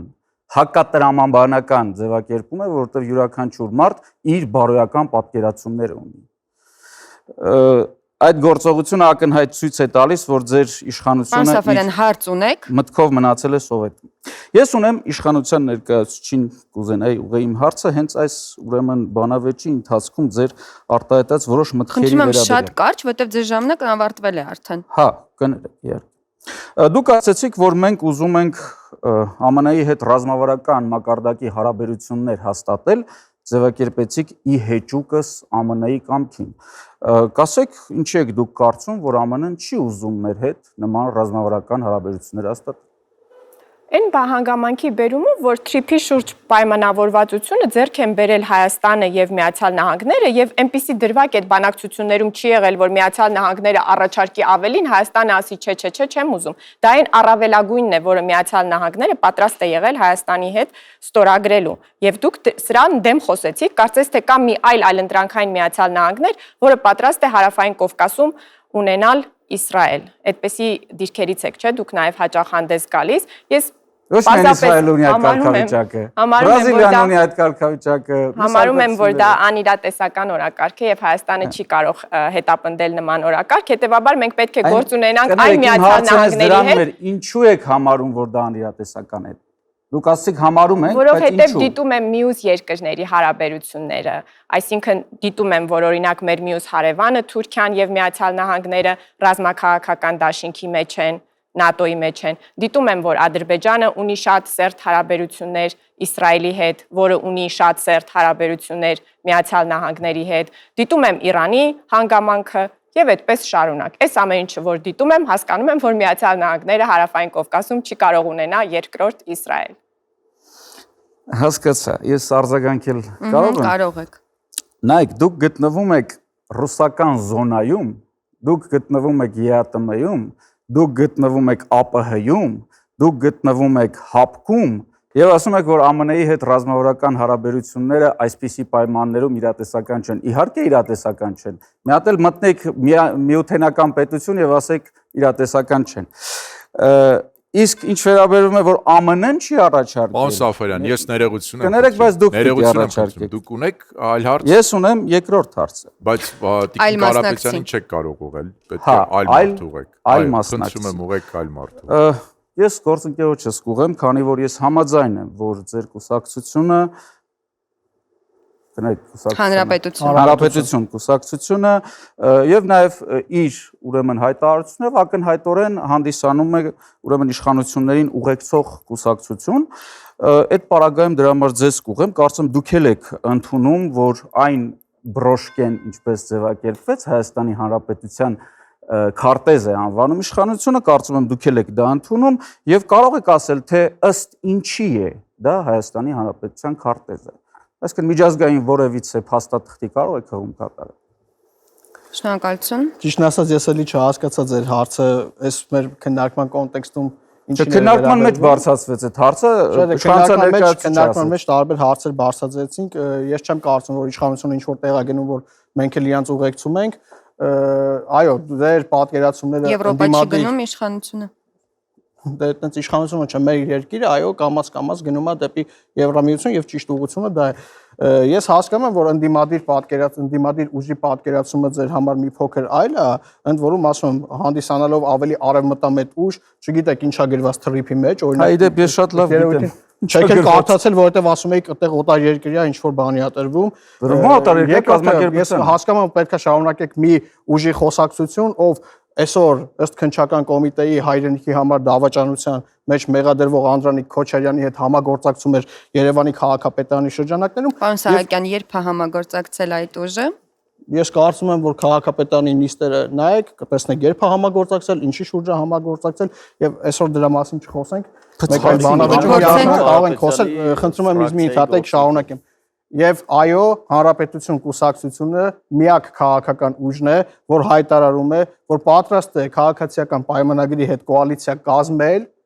եւ աշխատել այդ կոալիցիայի շրջանակներում, որպեսզի այդ Անդրանիկ Թևանյանները հավաքական, Վարդան Ղուկասյանները,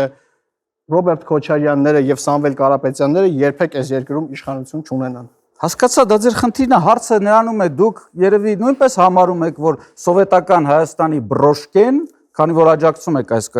ռազմավարական հարցը։ Դուք կարող եք ասել Հայաստանի Հանրապետության տարածքի։ Կներեք, հարցը ձևակերպեմ, դուք կարող եք, դուք հարց չեք ձևակերպել։ Դուք պիտի արձագանքեք հիմա, ոչ։ Հարցս հետեւյալն է, ըստ ինչի է դա Հայաստանի Հանրապետության։ Դուք այստեղ մի խոսույթ եք տարածում, որը որ շատ ուղիղ աշխարհակաղակական կենտրոնի խոսույթ է։ Ես ձեզ հարցնում եմ, դուք կարող եք ասել ինչքան է Հայաստանի Հանրապետության տարածքը։ Ես կպատասխանեմ, եթե դուք իմ հարցին պատասխանեք։ Այո, ես ընդունում եմ դա, որովհետև դա ըստ ինչի։ Այսինքն ըստ ինչի Հստակ միջազգային փաստաթուղթ հռչակագիրը կարդացել եք։ Դուք կարծում եք Հայաստանի Հանրապետությունը ինչ սահմաններ Ալմատի հռչակագիրը միջազգային փաստաթուղթ է։ Հայաստանի Հանրապետությունը անկախացել է այդ փաստաթղթի հիման վրա։ Հայաստանի Հանրապետությունը ինչ տարածքով է անկախացել։ Նայեք, սովետական միության որևիցե փաստաթուղթ, այդ թվում նաև Ալմատի հռչակագիր է, չունի որևիցե իրավական ուժ, քանի որ սովետական Մակում միությունը Հայաստանի Հանրապետության տարածքը որն է։ Ուզում եմ պարոն Խնդրեմ, դուք կարող եք ասել։ Սաֆարյանը պետքա պատասխանի այս հարցին։ Դուք կարող եք ասել։ Վիլսոնյան քարտեզն է Ես կարող եմ Իսկ Վիլսոնյան քարտեզը ունի միջազգային իրավական պատասխանել Մակում Հայաստանի Հանրապետության տարածքների վերաբերյալ հարցին, եթե դուք թույլ կտաք։ Չէ, ժամանակ չունենք էլ։ Ես մի այլ բանավեճի ժամանակ պատրաստ եմ ձեզ պատասխանել եւ բացատրել ձեզ, որ ՄԱԿ-ը տարածքներ չի ճանաչում։ Ես մի քիչ կասկածում եմ, բայց շատ ուրախ կլինեմ։ Շնորհակալություն։ Ուղղակի իմացեք ի սկզբանե, որ ՄԱԿ-ը տարածքներ չի ճանաչում։ Շատ լավ։ Պարոն Մինասյան, ում եք ցանկանում ուղղել ձեր երկու հարցերը։ Նախ առաջին ինձ հետարքրում էր հետեւյալը։ Ում եք ուղում հարցը։ Հանրապետություն կուսակցության Պարոն Սահակյան, ձեզ։ Սահակյանին։ Պարոն Սահակյան, դուք ասացիք, որ նաև այստեղ կոչվեց, չնայած ես Քոչարի անդամ չեմ, բայց ներկայացվել եմ իրեն ցուցակով։ Ինձ հետարքիր էր, դուք շեշտեցիք, որ մի քանի կուսակցություններ պետք է մասնակցություն չունենային ընտրություններին, եւ այդտեղ նաև Քոչարին նշվեց։ Ես ուզում եմ ուղղակի հասկանալ, այ ինչն էր խնդիրը, ինչու՞մն է խնդիրը, որ դուք ասում եք չի պիտի մասնակցի, չէ՞ որ դա ամեն դեպքում ազատությանը դեմ է։ Շնորհակալություն։ Ազգանունը կհիշեցնեք ձեր։ Մինասյան։ Մինասյան։ Հա, շնորհակալ եմ հարցի համար, պարոն Մինասյան։ Իմ ասածը ոչ թե անձանց էր վերաբերվում, այլ քաղաքական խոսույթին էր վերաբերվում։ Պարոն Մինասյան, ես կարծում եմ Հայաստանի քաղաքական դաշտը ինքը արտերկրյա աշխատանք չի էլի, որ sense գնան ուրիշ տեղեր ապրեն, հետո ստեղ գան տուրիստ ու սկսեն ընտրություններին մասնակցել։ Իմ ասածը դրան էր վերաբերվում եւ քաղաքական դաշտը անդրջացնելուն է վերաբերվում իմ ասածը։ Ձեր կուսակցության ներկայացուցիչը Հայաստանի Հանրապետության հանրայինի եթերում հայտարարում էր, որ 80,000 մարդ է բերելու եւ կռվի ՆԱՏՕ-ի զորքերի դեմ։ Պարոն Մինասյան, դուք տեղավորվում եք իր այդ խոսույթի մեջ։ Եթե տեղավորվում եք, ես ձեր հետ էլ բանավեճ չունեմ։ Օրինակ, պարոն Քոչարյանը ավելի շատ իրավունք ունի ինչ-որ բաներից խոսալու, քան այն մարդիկ, ովքեր դրսերում ապրել են։ Ես իրենց էլ ասացի, չէ, իրենց ուժին էլ ասացի, բայց այս մարդը ստեղ է ապրել, այս մարդը գնացել է պատերազմ կռվել է։ Պարոն Սահակյան, իսկ ով իրավունք ունի որոշել, թե ով է որոշելու իրավունքները։ Տեսեք, ես հարցը ձևակերպելուց ասացի, որ մենք ունենք Վրաստանի օրինակ, Մոլդովայի օրինակ, Ռումինիայի օրինակ, եւ այս բոլոր օրինակներում Ռուսաստանի Դաշնությունը Հայաստանի Հանրապետությունում էլ եւ այս երկրներում էլ ներդրել է մարդիկ, որպեսզի պայթեցնի այդ երկրները։ Հիմա խոսքը դրա մասին է։ Հիմա, այսինքն Պարոն Մինասյանին ուզում եք ասել, որ իրենց կուսակցությունում էլ այդպիսի մարդիկ կան։ Ես պարոն Մինասյանից ասացի, որ իրենք էլ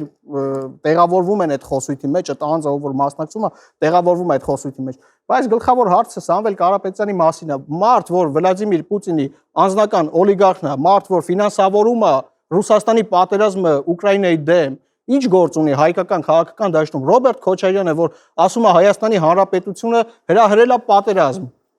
Ինչ գործ ունի այսօր ազատության մեջ, շատ լավ, բայց պարոն Մինասյանը հարց է տվել, ես էլ ասում եմ, Տիկին Կարապետյանին այդ հարցն է տալիս։ Ինչ գործ ունի ազատության մեջ, որ մի հատ էլ ընտրությունների մասնակցի, մի հատ էլ միտինգներ անի, մի հատ էլ բարձրանա պիկապի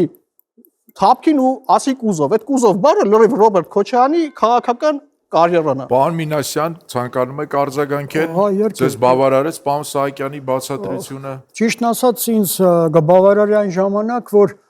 պարոն Սահակյանը ասեր, մենք ինչ կապ ունենք, լավ, Կարապետյանի հետ ինչ որ ինքը նկատառումներ ունի, բայց ես պատերազմի բոլոր պատերազմների մասնակից, չէ։ ՆԱՏՕ-ի դեմ կռիվ։ Վերջապես առաջին լեյտենանտի ուսադիրն եմ տվել, ես երկրի առաջի պարաշուտադեսանտային թռիչքն եմ արել, ինձ իրավունք վերապահվում է մասնակցել, թե ոչ։ Պարոն Մինասյան, ձեզ վերապահվում է։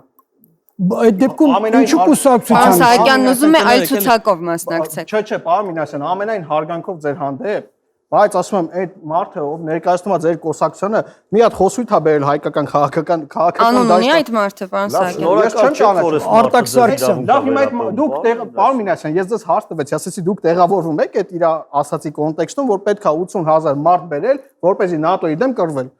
Եթե տեղավորվում եք, պարոն Մինասյան, ձեր ՆԱՏՕ-ի դեմ չի ասել, ՆԱՏՕ-ի ուղիղ ասել է Ում դեմ են կռվելու 80,000 մարդիկ։ ինքը ասել է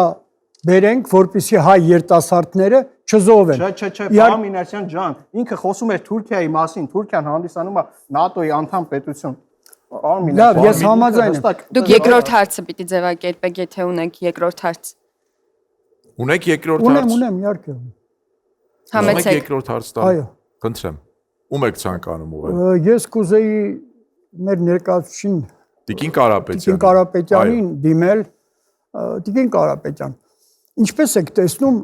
այդ ճանապարհը բացվեց, լավ, ասենք ճանապարհչի միջանցք ենք անվանելու, չնայած դրա մեջ մեծ տարբերություններ կա, իմ համար մեծ տարբերություններ կա, անվտանգության հարցը, եւ մենք որտեղ ենք շահեկան լինելու, ես ոչ թե ասում եմ չբացել, ես ընդհակառակ ասի, որ ես կողմնակից եմ նաեւ հյուսիս-հարավին, այ որտեղ է մեր շահեկանությունը այդ պաշտպանելու խնդիրը ո՞նց ենք անում դա, որովհետև դուք գիտեք դա բացվեց, բնականաբար այնտեղից մթերքը տարածվելու է ամբողջ Հայաստանով մեկ եւ հնարավոր է նաեւ Սյունիքը ձեռնունայն մնա։ Մեր գյուղացին անգամ ձեռնունայն մնա, ինձ դա է հետաքրքրում։ Ո՞նց եք այդ հարցի շուրջ, ո՞նց եք ապահովելու, ոչ թե ասում եմ չբացել, արեք շփոթենք։ Մենք կողմնակից ենք։ Ես անձամբ կողմնակից եմ, որ ճանապարհները լրիվ բացվեն։ Համեցեք չի կոչվելու, միջանցք չի լինելու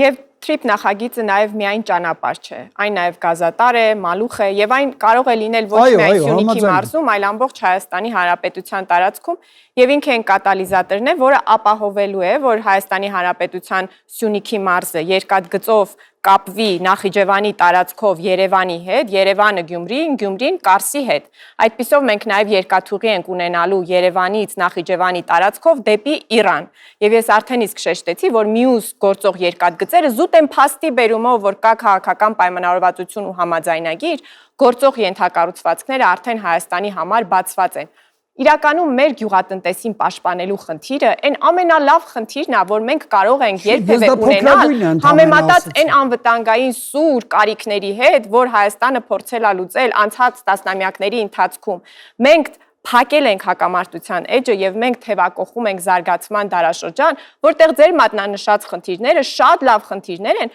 որոնց շուրջ մենք կարող ենք ունենալ քննարկումներ ու հասկանալ ինչպես անել, որպեսզի հայ գյուղատնտեսի արտադրանքը պաշտպանված լինի։ Այդ խնդիրը հնարավոր է լուծել, բայց դրա հավանականության բերումով Հայաստանը պահել շրջափակման ներքո մենք բնականաբար չենք պատրաստվում։ Այնպես որ կան այնպիսի խնդիրներ, որոնք շատ ավելի լավն են, դրանց մենք ցանկանում ենք լուծել եւ կան նրանք, որոնք առավել վտանգավոր են, դա անվտանգության մեծ վակումն է։ Քանի որ ես ժամանակ ունեմ, ես ուզում եմ մի բանի վրա ուշադրություն հրավիրել։ Արևմտամետ քաղաքական ուժեր կան, որոնք փաստորեն փոխարենը օրինակ թիրախավորելու, ինչա տեղի ունեն, պարոն Կարապետյանը այդ ընդդիմադիր Եռագլուխ կուսակցությանը հաշվում է որպես 3 տարբեր կուսակցություն ընդդիմադիրներին, բայց օրինակ Հանրապետության կուսակցությունը եւ քաղաքացիական պայմանագիր կուսակցությունը հաշվում է որպես մեկ քաղաքական ուժ։ Սա հատուկ ուշադրության արժանի է, որովհետեւ նախորդ մեր բանավեճի ժամանակ համարում եմ ձեզ քարագլուխ կուսակցություն։ Նախորդ մեր բանավեճի ժամանակ ձեր այդ արտահայտությունը կանգնած էին Սուրենյանցն ու Ուժեղ Դաշինքը, ասեցիք ընդդիմադիրներով 3 հոգով եք, ասեցիք ընդդիմադիրներով դուք 3 հոգով եք, իրանց առանձին հաշվեցիք։ Մինչդեռ ձեր ու Հանրապետության տարբերությունը այն է, որ Հայկ Մարությանը Նիկոլ Փաշինյանի մասին սկեչեր է անում, Արամ Սարգսյանը չի անում։ Գաղափարապես դուք երկուսդ էլ արևմտամետ ուժ եք։ Իսկ սասնածռերն են, ուժեղ արևմուտք գնալով մեզ դեպի Ռուսաստան են քաշ տալիս։ Իսկ ինչի են սասնածռերը? Սասնածռերը, եթե մենք խոսում ենք խմբավորման կուսակցությունից, հետո ԱԺԲ-ի մասին, դուք դեռ կունենաք ժամանակ։ Հայաստանի Հանրապետության այն ուժն են, որը միշտ բարձրաձայնել է, որ Ռուսաստանը թշնամական վերաբերմունք ունի Հայաստանի Հանրապետության նկատմամբ։ Ձեզ կոչ է արել դուրս գալ ռուսական զոնաներից, դուք դուրս չեք եկել։ Մենք ենք տանում դեպի Ռուսաստան։ Կարապապյանը աջակցություն բազմաթիվ անգամ Սամվել Կարապետյանին։ Կարապապյանը չի աջակցություն չի Լավ, հայտնել։ մենք էլ չենք տեսել այդ։ Դուք կարող եք տեսնել այն ինչ որ դուք ուզում եք տեսնել եւ հետո դա հրապարակել։ Այսինքն նման պայմաններում մեզ մեղադրել դեպի Ռուսաստան ոչ թե ձեզ։ Դուք եք մնացել ռուսական զոնայում։ Մենք ենք ձեզ կոչանում լյուստրացիա անել, որ ռուսական գործակալական ցանցերը կայքայվեն։ Բարեք լյուստրացիա։ Պարոն Սաֆարյան, թույլ տանք, պարոն Մինասյան, դուք ցանկանում եք այս ամենից հետո արձագանքել։ Ճիշտն ասած արձագանքել կարող ենք, բայց ես հարցի պատասխանը լիարժեքորեն չհասկացա, որտեղ խոսքը միայն չէր վերաբերվում գյուղատնտեսությանը, մեր գյուղացու արտադրանքի, ասենք, սպառման հնարավորություններին։ Ես ընդհանուր ուզում էի խոսել նրա մասին, ինչ ենք մտածում մենք այդ անվտանգային խնդիրների մասին այդտեղ։ Տրամպի ճանապարհը բացվեց, համաձայն եմ։ Դրա փոխարեն մենք պայմանավորվեցինք, որ գուցե մենք էլ պահանջներ պիտի ունենանք ձեր ասած ճանապարհներով, անգամ Ադրբեջանի միջով մեր գնացքների անցմանը, դետեսանք որ հացի Պարոն Մինասյան, շնորհակալություն, հարգելի հյուրեր, մենք եկանք մեր բանավեճի 3-րդ փուլին հասանք եւ այս փուլում դուք ունեք հնարավորություն ամփոփել ձեր մտքերը, ներկայացնել հանրությանը, ներկայացնեք կանոնները այս փուլի։ Այո, այս փուլում ինչպես իմ թանկագին գործընկերը նշեց, դուք ունեք ձեր ամփոփիչ խոսքն ասելու հնարավորություն, մենք ձեզ չենք ընդհատի, թույլ կտանք այդ 2 րոպեն լիարժեք օգտագործեք ձեր ասելիքը մեր հեռուստադիտողին եւ ձեր հնարավոր ընտրողներին տեղ հասցնելու համար։ Եվ օպոնենտներին էլ գուցե տեղ հասցնելու Գուցե նաեւ նրանց։ Գործընկեր։ Պարոն Մինասյան, խնդրեմ ամփոփիչ խոսքի համար դուք ունեք 2 րոպե ժամանակ։ Ես ճիշտ ասած անձամբ տեսնում եմ, թե ինչու մենք ներսում չենք ուժեղանում։ Մենք անընդհատ խոսում ենք դրսից։ Այս հարաբերությունը, այն հարաբերությունը, այս պայմանագիրը, այն պայմանագիրը։ Մենք վերջապես որպես տեսակ, հայ պետություն ուզում ենք ուժեղանալ, թե ոչ, ինձ դա շատ է հուզում, որովհետև մենք այսօր ասում ենք բանակ, բայց բանակը, որը հանդիսանում է մեր երիտասարդի վաղվա հայ ընտանիքի հայրը, մենք բանակում նրան բերում ենք դրան, այսօր թեկուզ հենց դաստիարակության հարցը մնացել է միայն հայ մոր վրա, այսինքն փեշի տակ է մեծանում այն տղան, կներեք արտահայտությանս, որը պիտի մեծանար որպես որց։ Ներողություն եմ խնդրում արտահայտությանս համար։ Հիմա ես կուզեմ, որ մենք կարողանանք համահունչ, անկախ մասնագիտությունից, մենք անընդհատ մատնանշում ենք, ամենտեղ պիտի աշխատեն արհեստավարժները, որ մեր բանակում կանայք ու աղջիկներ էլ կան։ Արհեստավարժները, համաձայն եմ, բայց մենք նույն ուղղությամբ, մենք այդ տեսիլը ստեղծում ենք եւ դա պետությունը պիտի ստեղծի։ Պետությունը պարտավոր է այն մոդելը ստեղծել, որտեղ երիտասարդը պիտի ձգվի դեպի նրան։ Այսինքն ինչպիսին պիտի լինի, հայ մարդու կերպարն եմ ուզում տեսնել եւ դա ես չեմ կարող անել, ոչ մեկը չի կարող անել, սա պետական խնդիր է, դաստիարակության ոլորտը, որը շատ է կարևորվում։ Ես կուզեմ, որ մենք ունենանք այնպիսի հնարավորություն մեր պետության մեջ,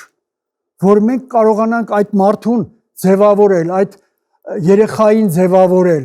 Մենք դա բաց ենք թողնում, անընդհատ խոսում ենք դրսում այսպես, դրսում այնպես, արեք ձևավորենք մեր ներսում, ով ենք մենք դառնում, ուր ենք ուզում գնալ վերջապես։ Շնորհակալություն, պարոն Մինասյան, պարոն Կարապետյան, խնդրեմ, դուք ունեք 2 րոպե ժամանակ։ Շնորհակալություն, հարգելի հայրենակիցներ, հեռուստադիտողներ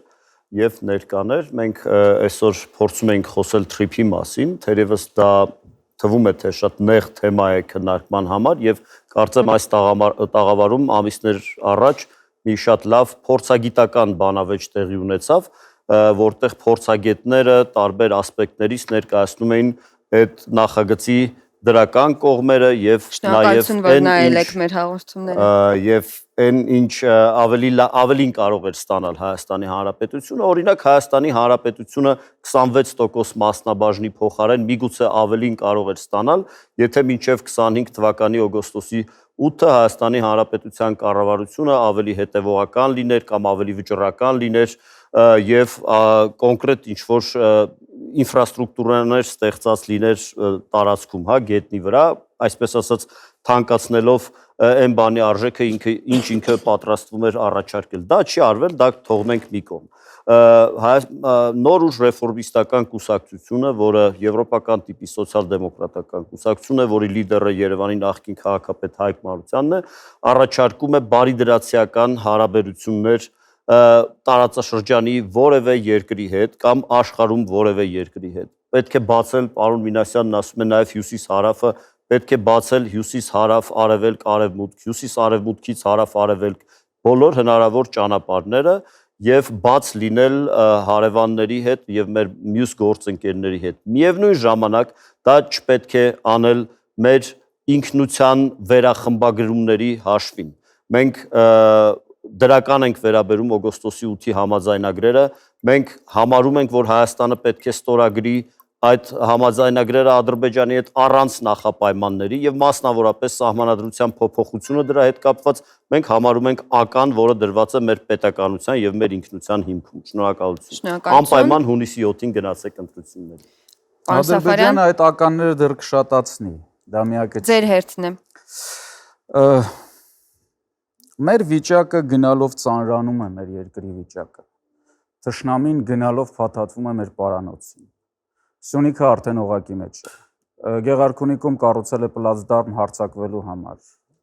Սևանը անվանում է Գյոլչա, Սյունիքը անվանում է Արևմտյան Ադրբեջան եւ ոչ միայն անվանում է, այլ մտցնում է միջազգային փաստաթղթերի մեջ այս ձևակերպումը Արևմտյան Ադրբեջանի։ Ակնհայտ է, որ Թուրքիան եւ Ադրբեջանը չեն հրաժարվել եւ երբևիցե չեն հրաժարվելու թուրքական աշխարհ ստեղծելու իրենց երազանքներից, իսկ դրա մեջ Հայաստանի Հանրապետության գոյությունը չի մտնում։ Տարիներ շարունակ զգուշացնում ենք մարդկանց այս աղետալի վիճակի մասին, զգուշացնում ենք, որ Արցախը կարող ենք կորցնել, իդեպ զգուշացնում ենք, որ Արցախը հանձնելու է Ռուսաստանը, ոչ իշխանությունները մեզ լսեցին, ոչ պատկան մարմինները։ Ինչի արդյունքում մենք այսօր մի աղետ արդեն ապրեցինք, Արցախը կորցրեցինք, այսօր իշխանությունները պատրաստում են հայ ժողովրդին երկրորդ աղետի, ամբողջ Հայաստանի կորստին։ Եվ այս ամենը ուղեկցվում է հերթական միֆերով, հերթական ստերով։ 30 տարի մեզ ասում էին, որ ռուսական ռազմաբազան գտնվում է Հայաստանում եւ նա երբեք թույլ չի տա պատերազմ լինի, Արցախը հավերժ մերն է, մենք տեսանք, որ հենց ռուսները հանձնեցին Արցախը։ Հիմա հորինվել է մի նոր հեքիաթ, թե մենք թրիփ ենք ստեղծել, քանի դեռ թրիփը կա, անվտանգությունը ապահովված է եւ Ադրբեջանը երբեք չի հարձակվի Հայաստանի վրա։ Քանի դեռ մենք ապրում ենք միֆերով, քանի դեռ մենք երազական պատկերացումներ ունենք տարածաշրջանային եւ համաշխարհային քաղաքականության վերաբերյալ, մենք անընդհատ կանգնելու ենք աղետի առաջ։ Ազգային ժողովրդավարական բևեռը միշտ կատարել է այն վերլուծությունները քաղաքագիտական, որոնք որ ասում էին այս աղետի մասին, եւ դրանք հրապարակային են, բոլորը կարող են տեսնել։ Հիմա մենք նույնպես զգուշացնում ենք աղետի մասին։ Ինչի համար մենք առաջարկում ենք մեր ընտրողներին, ինչպես դուք ասացիք, խոսում ենք նրանց հետ, որ ընտրել ազգային ժողովրդավարական բևեռին, որ մենք կարողանանք պարլամենտից հնարավորինս հետագա աղետը կանխել։ Շնորհակալություն, պարոն Սաֆարյան։ Պարոն Քոչարյան, խնդրեմ։ Հարգելի քաղաքացիներ, նայեք, բոլորին դեմ եմ այս քաղաքական դաշտի համար օտարածին մարմինը։ Դրա վառ ապացույցներից է, որ օրինակ նոր դուք բանավեճում տեսաք, բոլորին դեմին պետքա չթողեիք բանավեճի, այդ Սպայդերմենին խիակը հեն թողե բանավեճի ու նման տարբեր ձևակերպումներ դուք էլ հաստատ տեսած կլինեք։ Սրա բացատրությունը հետևյալն է. այս քաղաքական դաշտը չի ուզում մաքրվի։ Քաղաքական դաշտը վեկալել է, օկուպացվել է ինչ որ քաղաքական ուժերի միջոցով, դրա վրա ավելացել է ընտրական օրենսգրքի խայտարակ խնդիրները, այն ընտրական օրենսգրքի ու այն սահմանադրության, որը որ Նիկոլ Փաշինյանը 2015 թվականին Սերժ Սարգսյանը որ ընդունում էր, Նիկոլ Փաշինյանը հելել էր դրա դեմ։ Այդ սահմանադրության մեջ ու այդ ընտրական օրենսգրքի մեջ մի կետ չի փոխվել։ Ինչ որ վերացական կետեր են փոխվել։ Դե չգիտեմ, Սամվել Կարապետյանի անունը չեն թողել դնեն։ Այս համակարգը պետքա փոխվի։ Այս քաղաքական դաշտը պետքա փոխվի։ Ու այս քաղաքական դաշտը փոխելու միակ ձևը նա է, որ չմտնես այս քաղաքական դաշտի մեջ։ Դրա համար բոլորին դեմ եմ, չունի ուրիշ ոչ մի ծրագիր, ունի միայն մեկ ծրագիր, այդ ծրագիրը հետևյալն է. վերացնել կանոն մեծամասնությունը, ընտրական շեմը իջացնել 1% ու ավելացնել բոլորին դեմ եմ քվեաթերթի։ Մենք ազգային ժողով անցնելու դեպքում, եթե իշխանություն ձևավորել է մեզնից կախված լինի, մենք վերջնագիր ենք տրամադրելու թե իշխանությանը, թե ընդդիմությանը, որ 100 օրում կատարենք մեր փոփոխությունները ու վերջապես Հայաստանի Հանրապետությունում մեկ անգամ արդար ընտրություններ տեղի ունենան։ Սա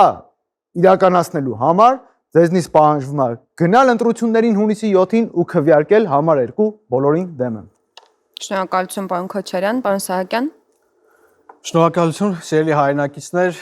դուք տեսաք մասնակցող ուժերի խոսույթները, տեսաք թե ինչպես են դիրքավորվել եւ ինչ խոսույթներով են մասնակցում իրենք այս ընտրություններին։ Սիրելի հայրենակիցներ, Հանրապետություն կուսակցությունը առաջարկում է հաղթանակ, ցիվիլ հաղթանակ, առաջարկում է տնտեսական հաղթանակ եւ թրիփը եւ այս փխրուն խաղաղությունը դրա մի մասն է։ Մենք պետք է կարողանանք այնպես անել, որպեսզի թրիփը կայանա, որպեսզի հանկարծ չհայտնվեն ուժեր, ովքեր փորձեն թրիփում Ռուսաստան, Չինաստան, այսպիսի պետություններ բերել եւ խցկել այդտեղ։ Ընդհանուր առմամբ թրիփի ամենակարևոր կետերից մեկը դա երկաթգիծն է։ Հանրապետություն կուսակցությունը հայտնվելով խորհրդարանում առաջարկելու է նախագիծ, որպեսզի Հայաստանի երկաթգիծը կամ միանա հայ-ամերիկյան կոնսորցիումին կամ լրիվ Հայաստանի տիրապետության տակ անցնի։ Շատ կարևոր է, որ խոսում ենք այս թրիփից եւ խոսում ենք նաեւ Ռուսաստանի այս պատժամիջոցներից, որը որ ինքը քաղաքական պատժամիջոցներ է կիրառում Հայաստանի Հանրապետության դեմ։ Բայց թրիփը նաեւ դրա շրջանցելու տարբերակների մասին է, որովհետեւ եթե թուրքմենական գազը անցնի Հայաստանով եւ գնա Եվրոպա, Հայաստանը դառնալու է գազի տրանզիտ երկիր եւ Ռուսաստանի ճակերտավոր էժան գազից ազատվելու է։ Հայաստան են գալու Nvidia-ն, արհեստական բանակայնության կայաններ, տեխնոլոգիաներ, ներդրումներ, չիպերի արտադրություն, իդեպ Հայաստանը կլինի 6-րդ պետությունը աշխարհում, որ չիպեր կարտադրի։ Օրերս նաեւ ԱՄՆ պետքարտուղար Ռուբիոն եւ Հայաստանի Հանրապետության արտգործնախարար Արադ Միրզոյանը ստորագրեցին փաստաթուղթ, որտեղ նշված էր օգտակար հանածոների մասին։ Եվ Հանրապետություն կուսակցությունը արդեն 20 տարի է խոսում է հանքերը շահագործելուց, խոսում է վերջնական արդյունք ստանալուց եւ այդ վերջնական արդյունքը վաճառելուց։ Ավարտելով ուզում եմ հիշեցնել Վազգեն Սարգսյանի երկու խոսք. անկախությունը բացարձակ արժեք է եւ երկրի սիրտը պահողների մասին։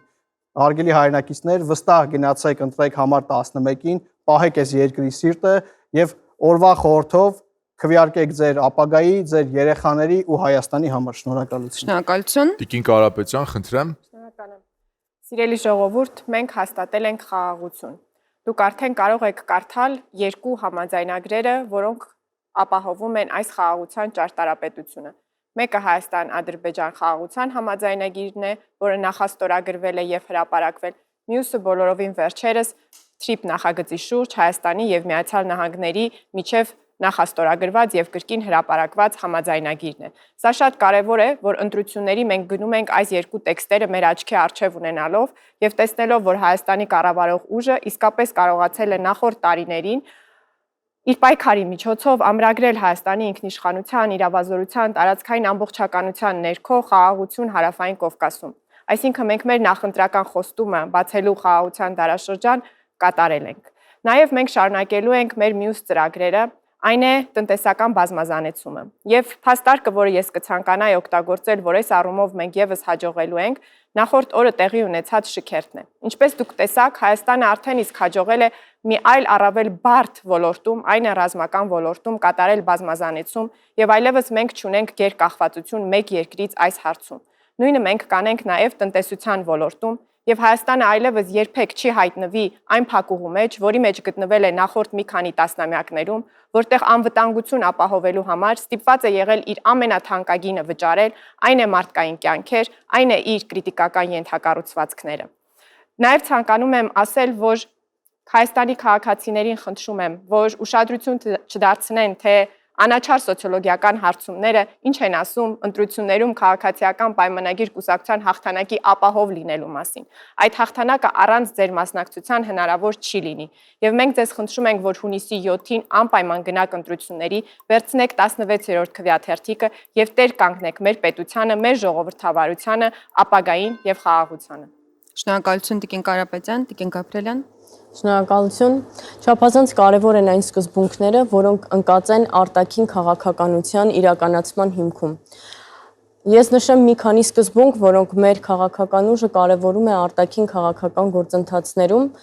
այն է առաջին հերթին կողմնորոշման քաղաքականությունից անցում ինքնորոշման քաղաքականության։ Սա ենթադրում է նախ եւ առաջ ազգային ու պետական շահերի հստակեցում, ինչպես նաեւ թե ուր պետք է գնա Հայաստանի Հանրապետությունը եւ ով պետք է լինի հայը։ Այսպես ձևակերպենք։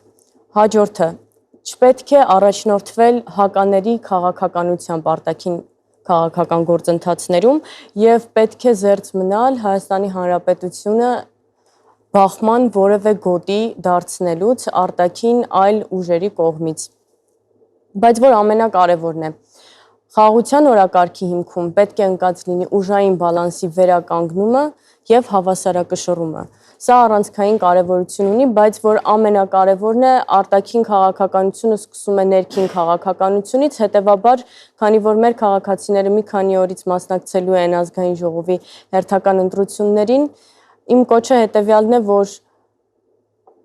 լսեն, թե ինչպիսի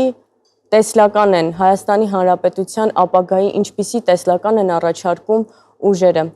Մեր ուժը հանդես է գալիս կերտենք հայկական պետություն կարգախոսով, իսկ մեր քվյաթերթիկը համար 14-ն է։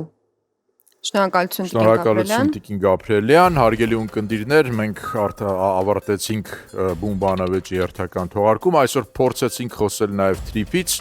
Շնորհակալություն բոլոր մասնակիցներին, հուսով ենք, որ մեր հեռուստադիտողներին եւ ընտրողներին կարևոր կհամարեն նրանք դիտողները այս քննարկումը։ Այո, եւ կարողացան ծանոթանալ, թե քաղաքական ուժերը նաև թրիփի վերաբերյալ ինչ դիրքորոշումներ ունեն։ Ես հիշեցնեմ, որ մենք կհանդիպենք վաղը երեկոյան նույն ժամին, ժամը 8-ին։ Մինչ վաղը, հաջողություն։ Ցտեսություն։